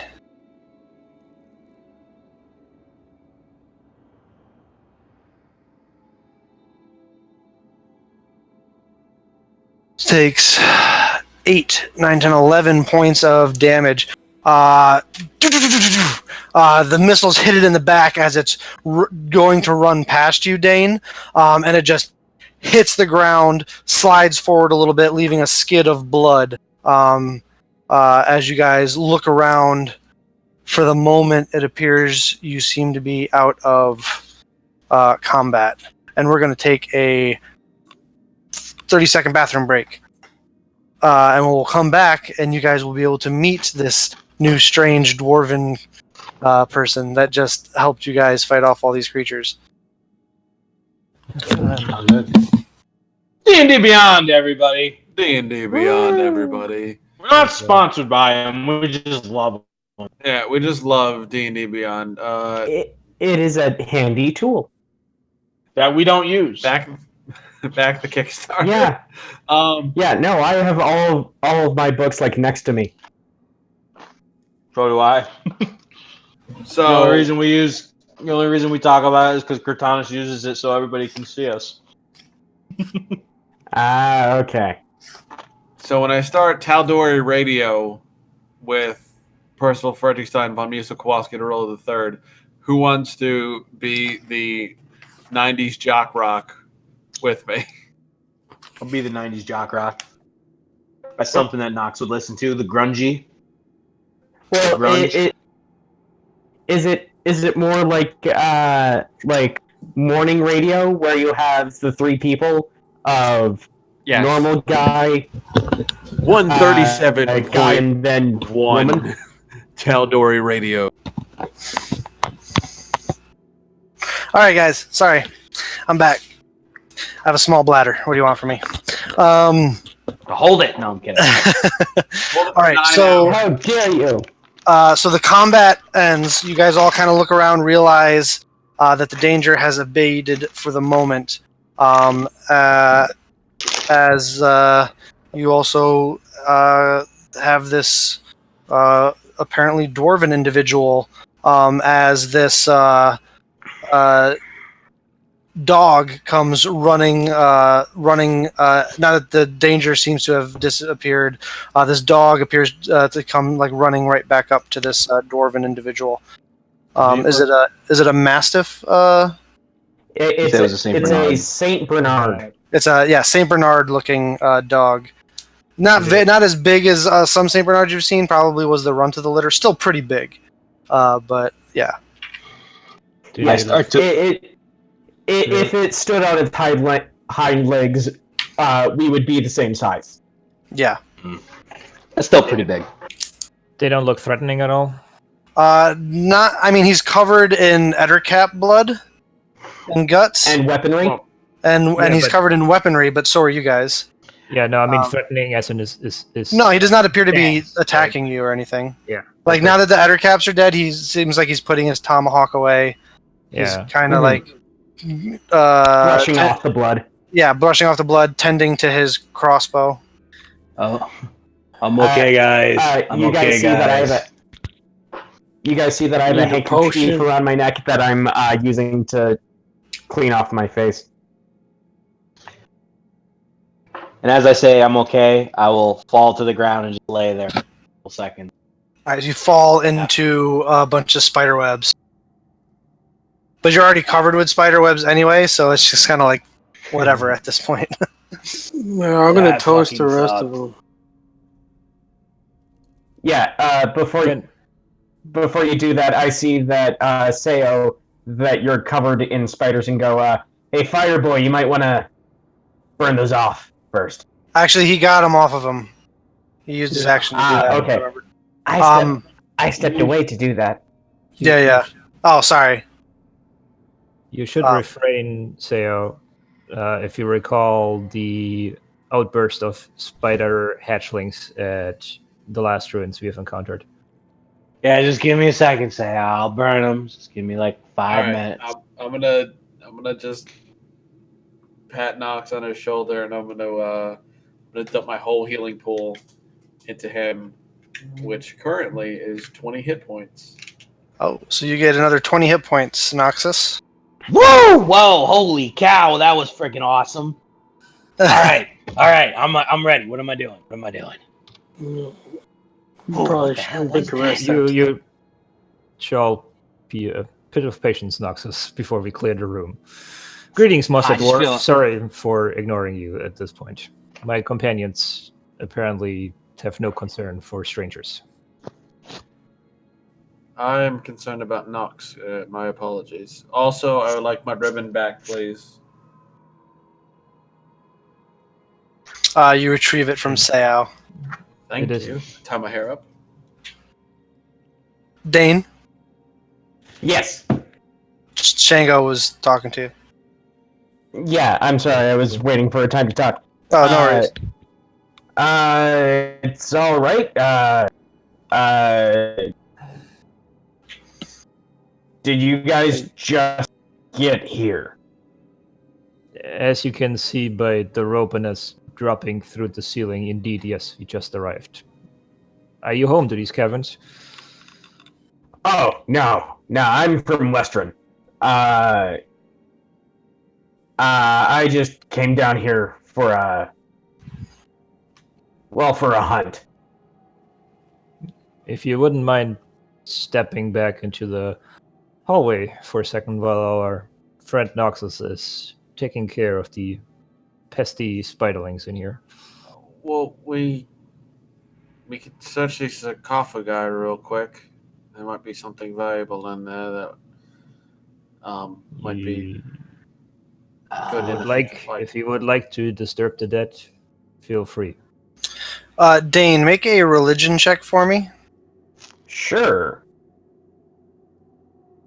I'm a smart boy.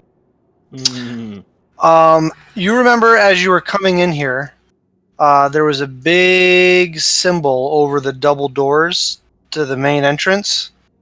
You're not super religious, but you studied it a bit, and you recognized it as the symbol of the Spider Queen, Lolth. Sure. Just when you hear, do with that Right. information as you will. Well, I don't necessarily think that it's desecrating anything special unless you guys like Drider. wait, what? Oh, yeah. Welcome to the Underdark. And I put my hands out as if to show where we are now. Yes, it is dark in here. Yeah. I but always why is it? imagine- What is it under? I is always it- imagine the oh, Under- you're- It's underneath normal caverns. So you have caverns. You have about 50 feet of just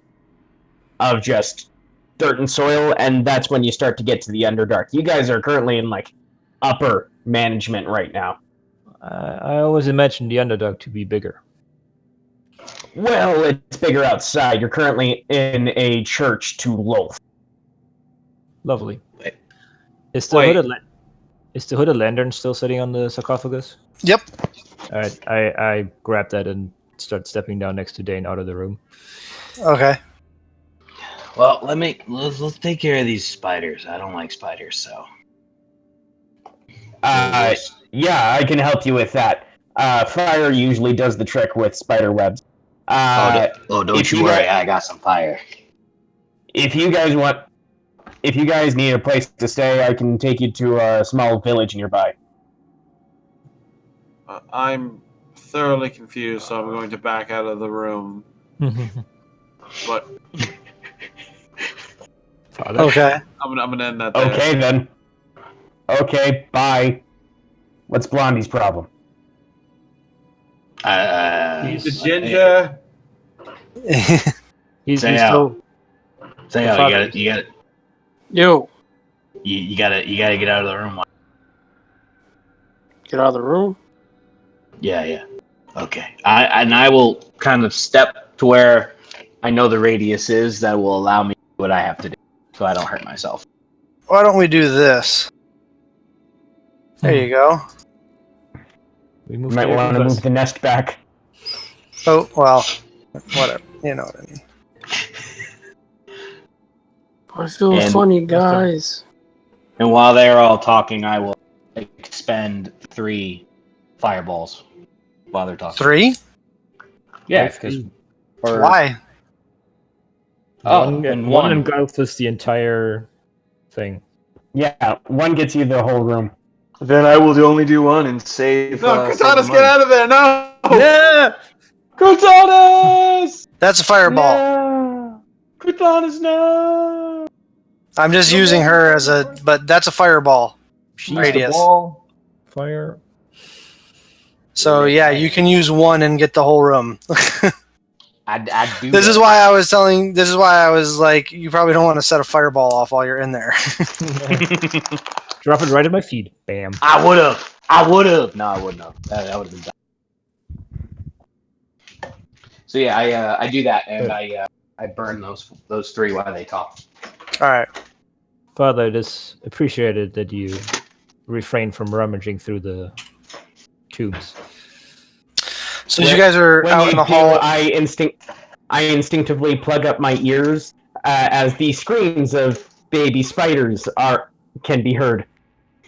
So you fire the fireball that explodes on the inside, completely incinerating the egg sacs and all the webs in the room, as it looks like just a stone room now. A stone-tiled room. Okay. I will. They're all dead. I want to take another look inside, see if anything unusual sticks out. Yeah, what are the reliefs on the the top of the coffins or the sarcophagi look like? Yeah. As you come in, you look at the reliefs in the tops of the carvings of the sarcophagi. All of them are. Each one is different, but they all look like elven women wearing fine regalia with large crowns and headdresses, ceremonial armor, and for some of them, ceremonial robes for others. There's one holding a crossbow. There's one holding a large staff. There's one holding what looks to be kind of crossed in front of it, 2 long curved scimitar-like blades, and another one that appears to be wielding. This one looks like the oldest sarcophagi. It looks, strangely enough, like the female character is wielding 2 blades that look very much like Cortanus's blades. Fortunately, she's not here. Shengo, I believe you spoke too soon. For warriors are usually buried with their weaponry, and we might benefit from this. Now, I understand your reserve from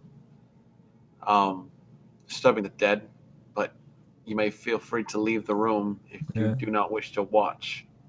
Looking at the one with the Cortanus plates, the interest is understood. Do not do things lightly. As I pull out a crowbar. Hey, Fike, hold on. You said this is like the Underdark, right?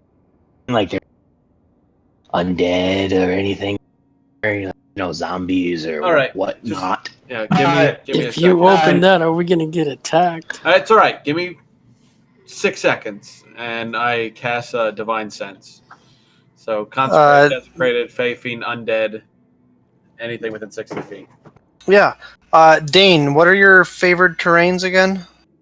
Underdark and forest.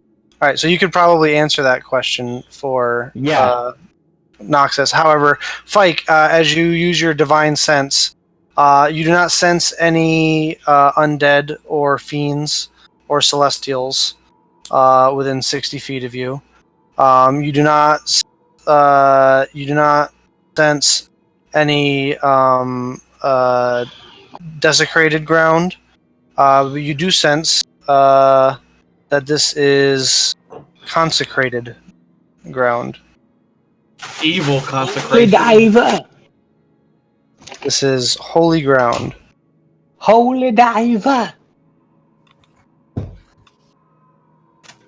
Alright, I just start. However, the- Dane, when you hear Noxus ask that question, you're actually fairly well studied on the Underdark. So Mhm. we'll say what information Kieran has, Dane probably has. Okay. As far as like because- denizens of the Underdark and things like that. Right. Now you get more weird, freaky deaky thing. You know?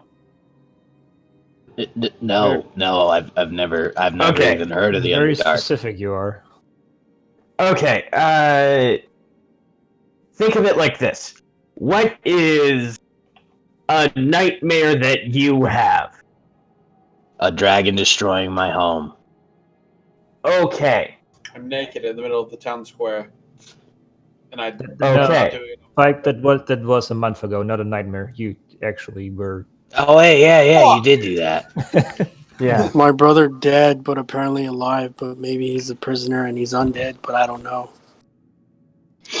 Okay. Shit, this got real dark real quick, guys. We have some real demons that we're fighting with. Yeah. Figuratively and literally. Oh, boom! High five. Maybe possessed by my ex-captain. Oh, okay. Wait a minute. What? Oh, I thought we talked about this. Okay, I was talking more about like beasts and stuff like that. But I mean, we killed Okay. a bone minotaur. Yeah, we did that. I point at All right. Cortanus and I go, but with more arms.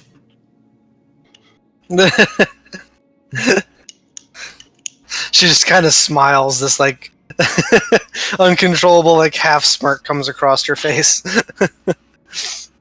She's fairly quiet, Dane. She seems to follow Shango around though. right. Probably some sort of protector Yeah. guard person. Um, I know that hirelings are like a thing. Yeah. They're all right. So I don't have any like definitive proof on this, and it's gonna sound bad, but I read a book once that aliens live down here. Aliens. As in outsiders? No, as in people from other planes of existence. Not, but from like the far realm. So outsiders. What are aliens? Yeah, I'm thoroughly confused. I know there's like Yeah. planes, but what are they like got, outer like- planes? They got like squid heads, and they have like big flowy robes, and Would I have they heard eat about your these brains. at all, DM? Nope. Do you ever partake in like a brownish crystalline smoking tobacco from time Oh, to time, my friend? Oh, He the is- thing that you did? Yeah, he's definitely Dane. You're from the like, you're from a rough neighborhood. He's definitely talking about Sood. Yeah, and he definitely sounds as though he's been smoking for the past 20 years. Human years, so Yeah. like 80 years for a dwarf. However, it's odd because he's wearing underneath a breastplate or leather armor. I What are you forget. wearing, You've Leather? got two kinds of armor, Fike. I forget which one you're wearing currently. I'm wearing. No, I'm Fike. wearing. Fike. Oh, Pike. Okay. The vestments are on top of the leather armor, so Yeah. it's So this he's is like a this priest. this is a statement coming from a man wearing the holy orders of Sarenrae. Right.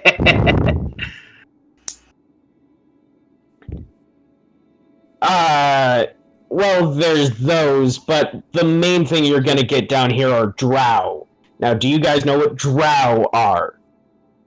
Like Not for eye drows? Yes, you all know what drow are. Oh Or yeah. at least If they do respond with that, though, I point to the elven people there and go, "Those are drow. Think black skin, like obsidian black, white hair, evil." Yeah, you guys know what dark elves are. not from other planes, Drows. Oh, you mean dark elves? Yes, they prefer drow.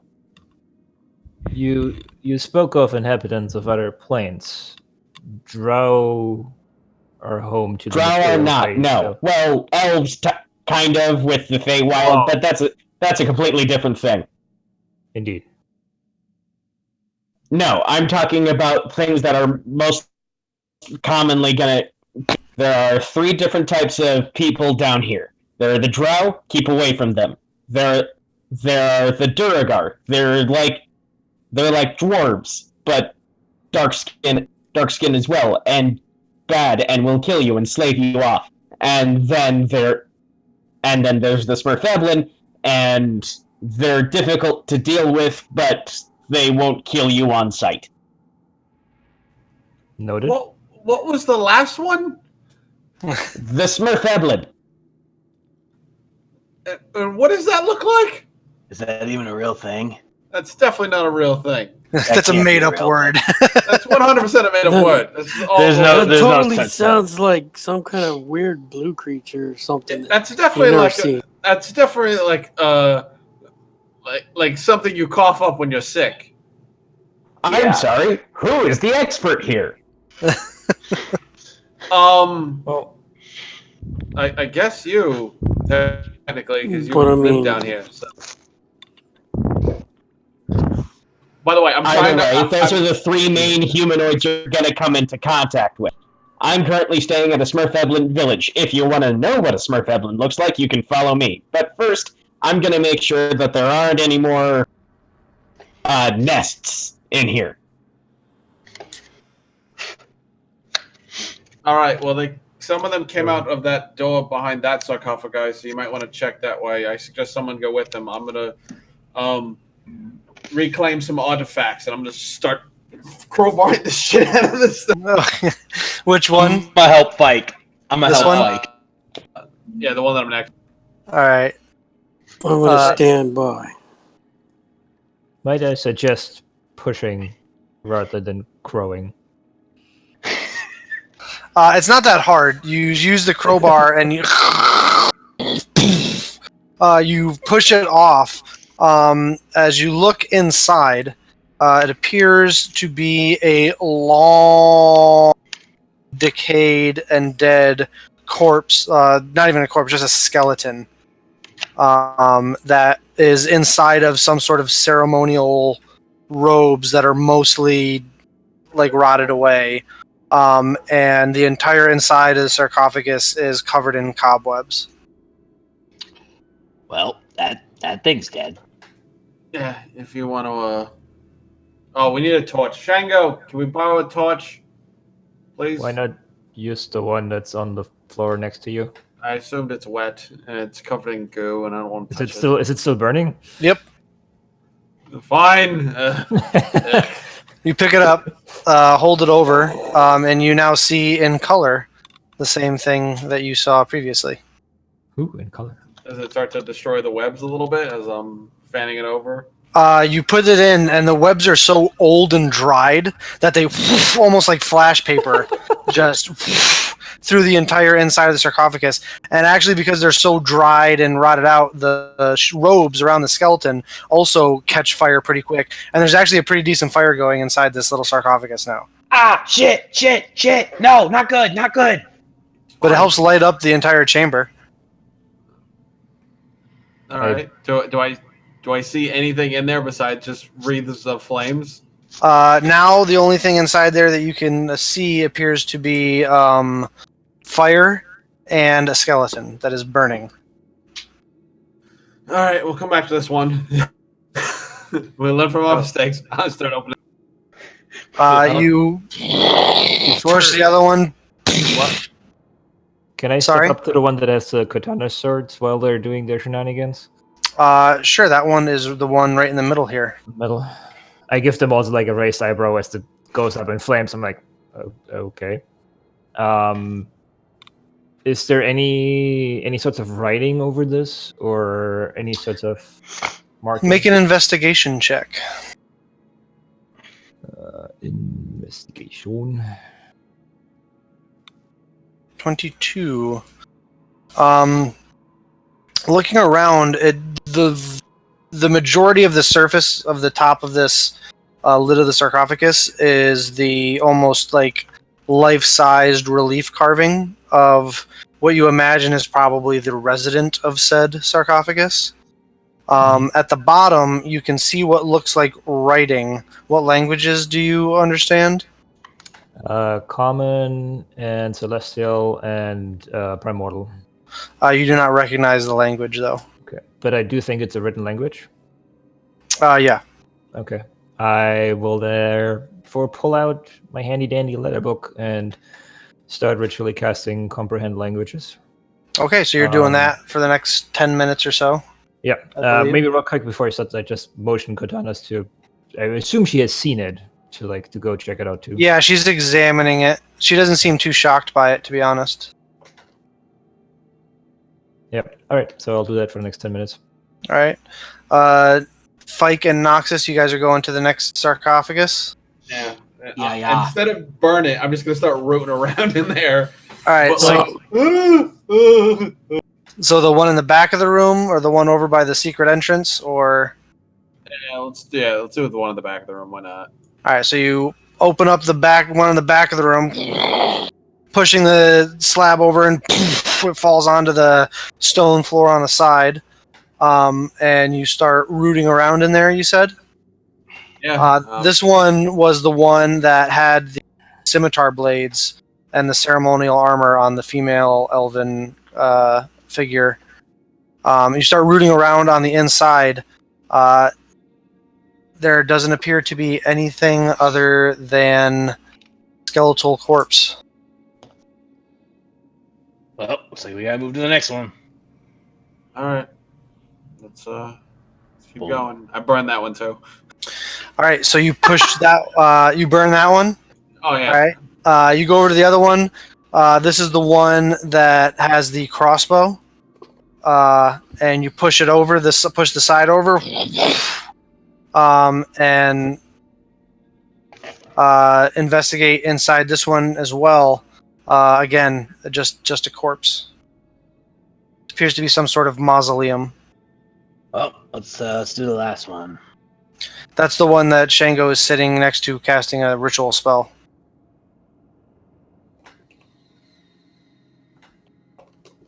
I'm gonna have the new guys back, and I'll follow them down the secret corridor. All right. As Nox sees Fike not following him, he's like, "Oh, I guess we're done." All right. We will follow Fike. I burned that one too. All right. So you three are going down the stairs, and then Cortanus is going to stay next to Shango, obviously. It appears to be a circular staircase that descends down. New guy, I guess. Do you know? I'll lead the way. All right. I'll say, all right, follow my lead. I know what I'm doing down here, and what I'm telling you basically is that difficult terrain doesn't affect anyone now. Yes. Because this is his favorite terrain. Okay. Okay. Sure. I'll step where you step. Are you following stealthing, him. or are you kind of abandoning the whole stealth thing? Well, we just had a fireball go off, so if the other caps aren't aware of our presence now, we're pretty much stealthing doesn't really Did we mean take a anything short right now. rest, by the Nope. way? No. Guys, maybe we should, like, rest for a little bit.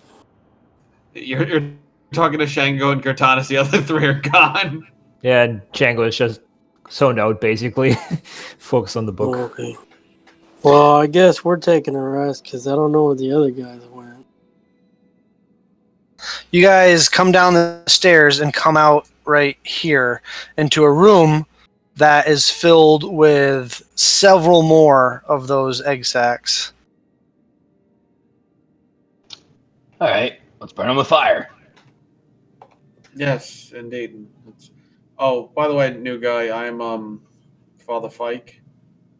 Dang Baldurk. I put out my hand to shake your hand. I give you a very. My hands are way too soft, but I give you a Thank very you. soft handshake. And my handshake is just way too heavy. It's that weird limp handshake. Yeah, it's like that fish arm handshake. It's not limp. It's elegant. I'm not trying to Yes. prove anything. Yes, Yeah. but Dane is just naturally strong that way. Fike's But pretty strong. yeah, Fike's very strong. Yeah, Fike's very strong. He Pretty chooses to use it in certain ways. You're gonna fireball the room, Noxus? Yeah. As I pull out my wand, I point at. Yeah, I can hit all of it. So Yeah, I you can point- get all of them. I point and I boom. So use one more charge, and the fireball goes off, incinerating the egg sacs. All right, job done. That's a We leave very- now. I haven't checked out everything else. I just got here. Well, I almost died, so I don't want to go any farther. It's all right. It's all right. Louis, you're good. I'll check out the room. So I'll go in the Louis. room and I'm gonna investigate the room. I Alright. pat you on your lower back because that's where I can reach. You can see that I'm like Hey, 4 feet tall, and you feel better. hey, whoa! Don't touch my. I don't. Whoa, hey, that actually feels. You get 9 points of healing, Noxus. Make an investigation check there for me, there, Fike. Fikers. There's definitely a room there, you know. It's This is a definitely solid. a room. This is I a would also- solid. This is a solid room. It's solid. I would also That's a be solid investigating. room there. Good masonry, you know. This is gonna last a while there. Oh dear. Oh dear. Oh no. But there is, you do see, because it's not that hard to see. You do see what looks like another set of stairs that goes But this way. over this way, and there is a door, another door Right over now. here. Nope, that is a collapsed in little section of wall I was wrong. So wait, where'd you say over here? right there. Yep. Okay. Those All right, stairs well- rolled a real high on their stealth check, didn't they? Yeah, they did. So we can go upstairs, or we can go through that door. I'm gonna say that door is probably something worth actually looking at, considering we came from All right. upstairs. All right, the stairs it is. Shouldn't we I'm gonna wait go- for the rest of your group? Do you do this often? As often as we can. Yeah. We tend to fuck around a bit. You kick the door open. Absolutely not. I'm gonna listen to see if I could hear anything first on the other side. I'm sorry. Say that again. I'm gonna listen to see if I hear anything on the other side of the door. Make a perception check. You listen. Nothing. Hang on. Before we go in, I think you guys got a point. Should I go get Shango and everybody? Yeah, fine. I'll catch up with the new guy. All right, don't move. I'll be right back. And I will Fine. run back upstairs. All right, so Right. you run to go do that. While that's going on, Shango, you finish casting your ritual spell, your comprehend languages. Yep. You stand up, walk over to the writing, and just kind of like run your hand across it. It doesn't tell you what the language is. It just translates it for you in your brain, essentially. Yeah. And what it says is it's nothing too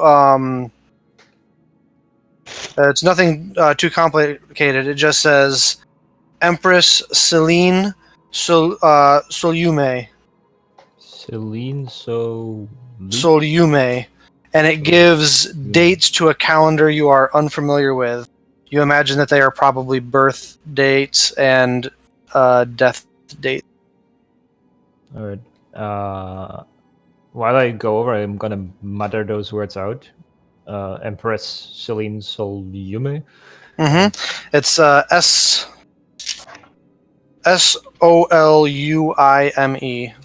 Uime Celine. Okay.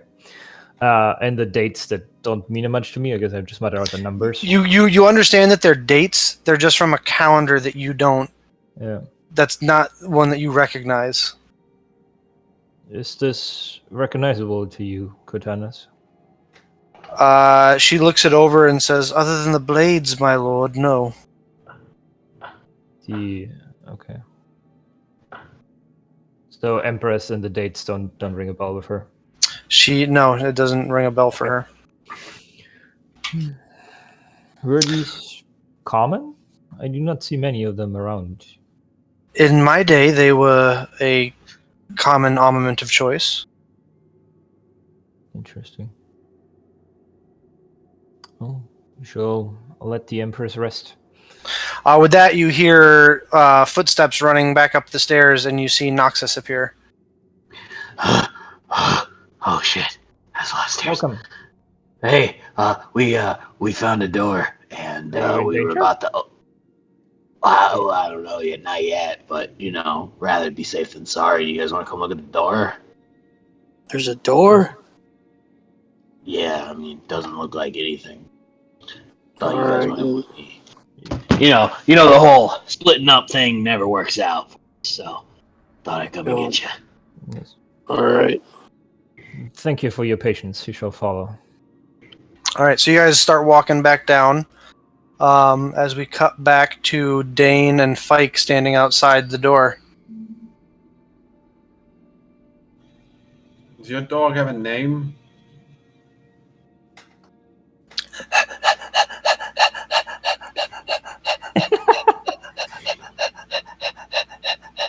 Dane? You You're there? muted. I think he might be muted. You're muted. I'm muted. Muted. Cool dog name. No, I don't know the dog name. Is an odd name for a dog, but I kind of sort of like it. That's good. You don't know the dog's name, you say, Dane? I don't. Oh, okay. So he's not your Dog. dog? Nah. It's just Fike and you're up getting Noxus. You're up getting Yeah, the rest of the party. But anyway, yeah. A guy came down here with Rada's dog.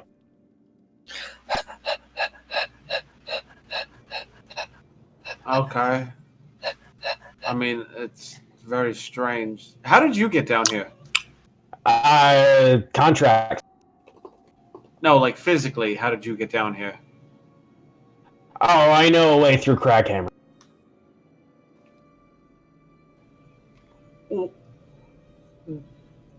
You came from Craghammer. Do you know where we came from right now? Where? We're just outside of Whitestone. Oh, that's a bit far. It's the span of the continent for the majority. And you just see this glazed, calculated look on his face, like, fuck, I've walked that. That is a long way to go. Yeah, you've been down here a while, Dane. Yeah. I'm out of cigarettes too, so I'm kind of. Yeah. I can fix that actually. Well, do you mind a pipe? Nah, not really. I take out one of my fancy tobaccos in my pipe and I hand it to him. It's actually pretty high quality tobacco from the Terse Fields, Dane. Yeah. Some good shit. Some straight up long bottom leaf. I get like a big head rush, and I'm just kind of zoned out for a minute. He gets this look on his face, like, oh, it's been way too long, baby. Every man needs his vice, I believe. Right. So, I came down here. I'm part of the Slayer's Take. You ever hear of them? Make a history check, Fike. Sure. I heard they have a very handsome chef. Never heard of him. No. We're a guild of monster hunters. We're not there Think of yet, it like that. At this point, you hear the rest of the group coming down the stairs. Huh. I keep What you talking. find? We're basically just we're a guild of monster slayers. We take contracts, and then harvest from the beast slain. I'm down here looking for a drider. Monster Slayers? Hunter what? I would What think did I just that's. want to? I would Isn't think that what we do? I would think that's familiar to me through Keyleth. Make a history check.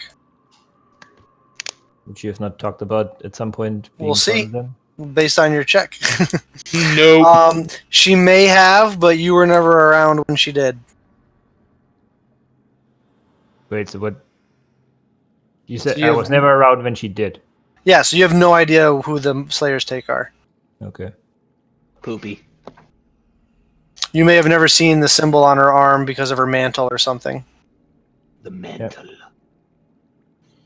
All right. Does anyone give a shit if I go through this door now that we're all playing Howdy Doody? It appears, Yeah. Get to know it. it appears to be a most marvelous, interesting door. Yeah, let's go through it. Yeah, it's literally just like a straight up stone door. Like, not even a double door, just like a regular stone door. In my defense, I was going to go through it on my own, but Nox said don't. So, and I do what he says. So, Hey, listen. I don't need us to die. All right, we're pretty far away from home. all right. Well, use those beautiful eyes of yours to help me look for traps. Then. Yeah. All right, go ahead, open the door. We're going to look for traps. Make an investigation check. I'll make an investigation check on my own because I have a pretty good investigation.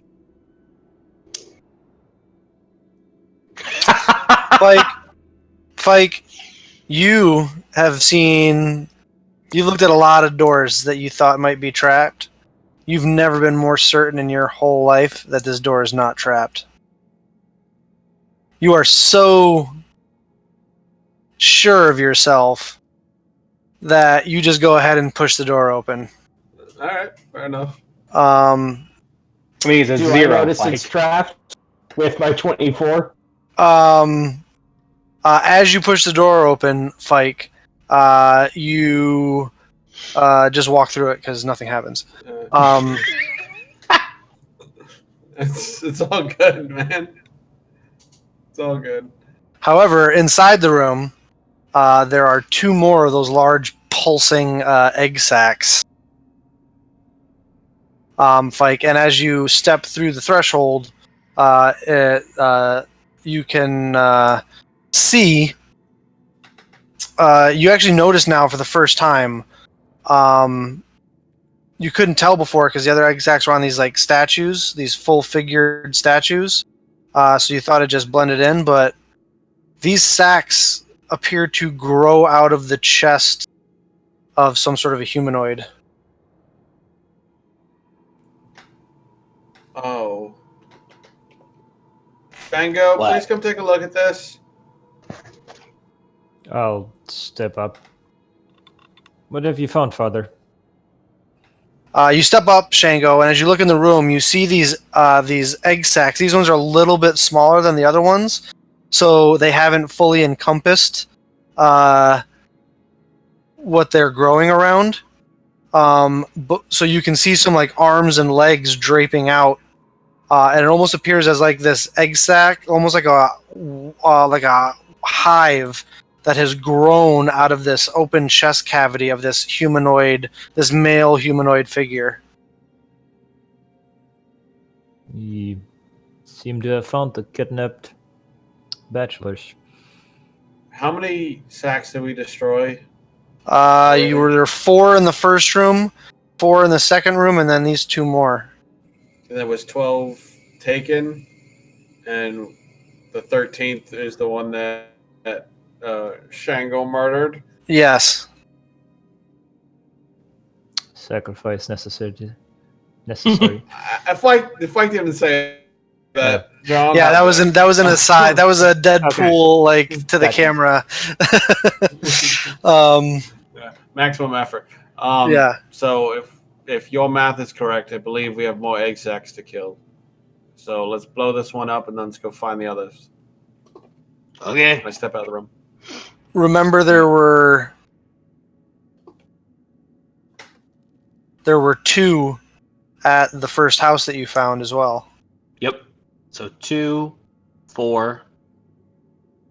And there was a third house with it some right? No, there was the house you found where you fought the ghosts and the will-o'-the-wisps that had 2 egg sacs in it that you the fireballed. first one.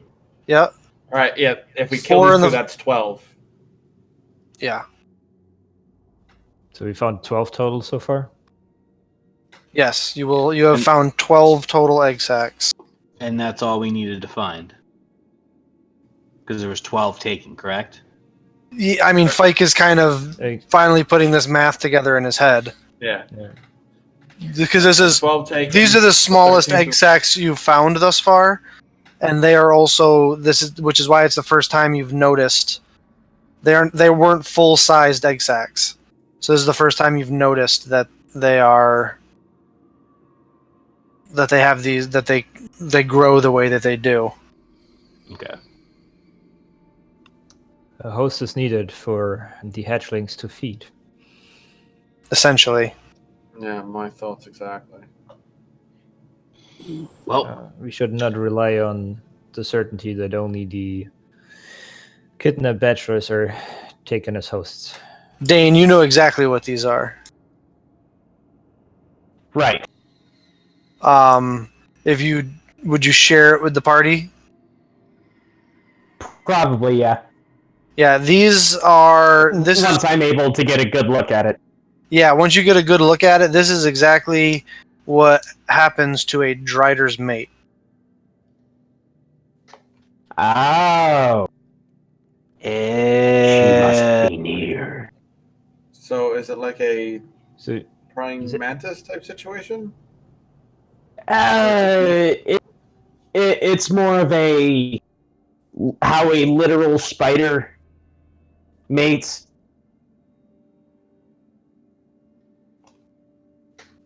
It's not a fun time for the mate. Wait, are all these babies small Driders? Not spiders. They're spiders, and they only become driders once they bond with a drow woman. Ah, that's interesting. And I blow them up. You're like, ill. It's like, oh, well, guess what? That's They're dead. horrifying. I'm gonna explode it. I'm gonna kill it with fire. Yes. Right. And I do it towards the back of the room. All right. So you guys are, as Dane is like giving you like this biological breakdown explanation, you just watch Nox in the background, fireball, explode the entire inside of the room, as both of the egg sacs are incinerated. Do I know what a drider is? I definitely don't think. Make an Arcana check. Actually, make a religion check. Dun, da, da, da. 21. You don't. These Wow. driders you speak of, Dane, they are servants of Lolth? Yes, and they are in the likeness of Lolth. They're the top half is just a drow woman. She might be carrying weapons. The bottom half of that body is a spider's body.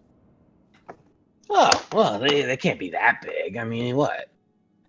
No, giant spider. You have met centaurs, Nox, correct? I mean, we all met some. Yeah, but he Yes. said it's a spider. The upper half is a woman. But it's a spider. The bottom half, it should be fucking small. Why is it It's- gotta be so fucking big? All right, so this is what you meant by nightmare fuel. Understood. This is Yes. all right. Now I'm never coming down here ever again once I'm done with my contract. And since all of you are here, I think you can help me. Are these driders common? Are these driders common or rather rare? Master Make Dwarf. a history. I'm asking Master Dwarf. Yeah, I know. I'm telling Okay.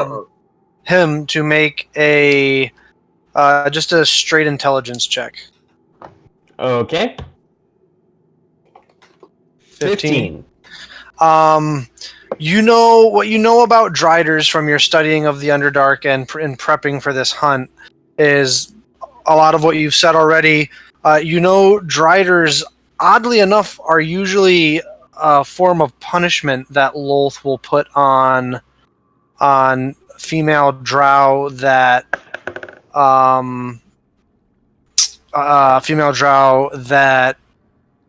like spite her or maybe defile one of her holy places or become too prideful, putting themselves, maybe an empress putting herself before, Lolth, almost as like a false worship. However, she has been known to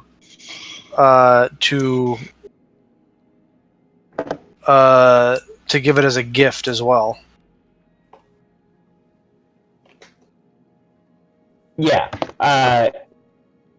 I say all of that and say she's not necessarily all there in the head. However, if these are specifically drider nests, I might be able to fulfill my contract and maybe get some revenge. Are you guys up for my horrible quest for revenge?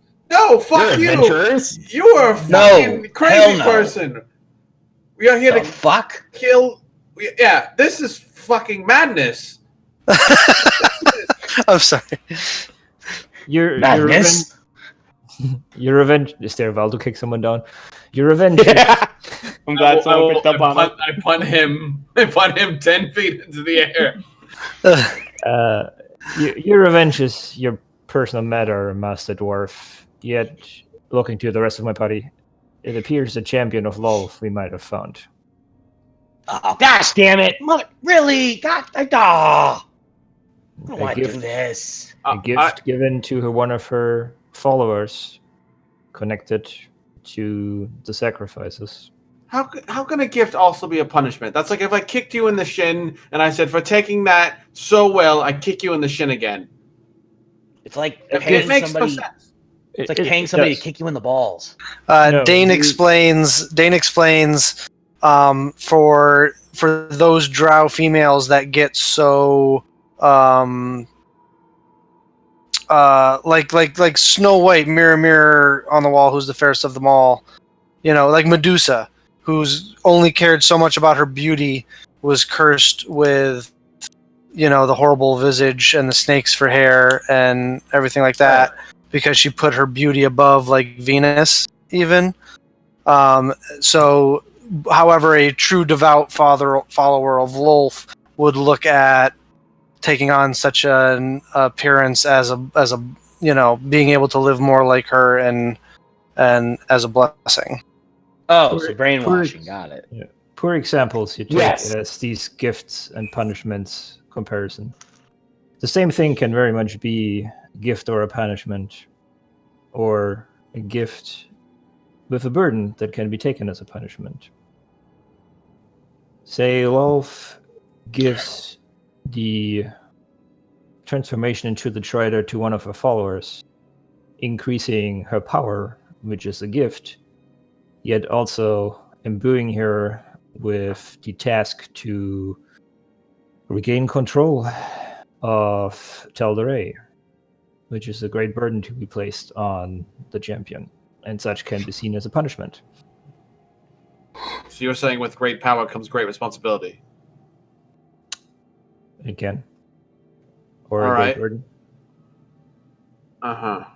Hence, a gift and a punishment. Two sides to the coin. Mm-hmm. All right. So Dane, or Master Dwarf, or whatever you like to be referred to as, Who is Dane? Dane. we will. Oh, I'm not. I don't speak for all of us, of course, but if your contract or whatever with this Slayer's take aligns with our goal, then I say we got you. But the second that we need to steer off, I'm sorry, man. We've got our own thing we got to take care of. Sure. And I mean, I'm cool with that. Just as long as you let me take some of the bug meat in the silk gland, that's what the bounty's for. Yeah, Pardon, that's fine. pardon me, Master Dwarf. I must have missed the introduction for you as Dwayne, and I give him a slight bow. I am Shango of the Ashari. Ah! I am Dane Baldur of the Slayer's Take. Pleasure to meet you, it is. And I bow, trying to be, cordial. Mm-hmm.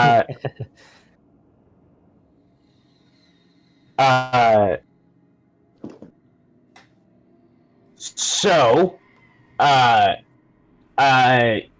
obviously that combat hurt a lot of you. Based on my calculations, I have no idea what time it is. So, if you're feeling tired or you just need to rest up, I can take you back to the Smurf-Eblin village. I'm sure they'd appreciate to know that the people that helped them with their Ettercap problem comes back. I'm sure you get some sort of reward if you'd like to talk with that to the Smurf-Eblin. However, they have no concept of money, so try not to cheat them out of stuff. Reward? I'm in. Let's go. And he'll just start walking. Doesn't even know where he's going, but he's gonna start walking. Do we believe that time is of the essence? Shango, there's a reward. Of course there's a time of the essence. I thought we were already going to Not get a the- reward. Not the reward. Hey, Shango, I'm Yeah. with you. I get it. thank you, Father. But I do think that at least having a place to bed down where we don't need to watch our backs would be beneficial to us if we are going to be down in this fucking hellscape. Right. Totally Yes! agree. Absolutely. Finally, someone who speaks common. I've been speaking common this whole time. Yeah. I'm common. speaking. I'm speaking in Do you metaphor. mean regular speaking languages? Dane, please start leading the way because Okay. Yeah. I'm all going to need right. aspirin. I'm Do you have gonna. aspirin down here? God, I hope so. And then I take them back to the Smurf Evelyn village. And actually, I have to go now. Because I'm being told that it's way too late. Okay. Well, here's what we're gonna do. Dane, you remember as you were coming in here that this temple sits on a large single pillar of stone in the middle of an underground lake, and the only bridge that there was to get across here was this little rickety old rope bridge that you had to cross to get here. So as he leads you out of this ruined old temple and onto the platform outside, you cannot see past the darkness. Even those of you with dark vision, you can hear settled water, calm water beneath you, but in every direction there's just an edge of a cliff and it just falls off into darkness. But there's a single rope bridge that you can probably go one wide, like a single file on, that leads extends out into, it disappears into the darkness in front of you, and that's where we'll pick things up next. How did the dog get across? He's a very good boy. He is a very good boy. He is the best of boys. He is. Alrighty. Experience points for everybody. Everybody.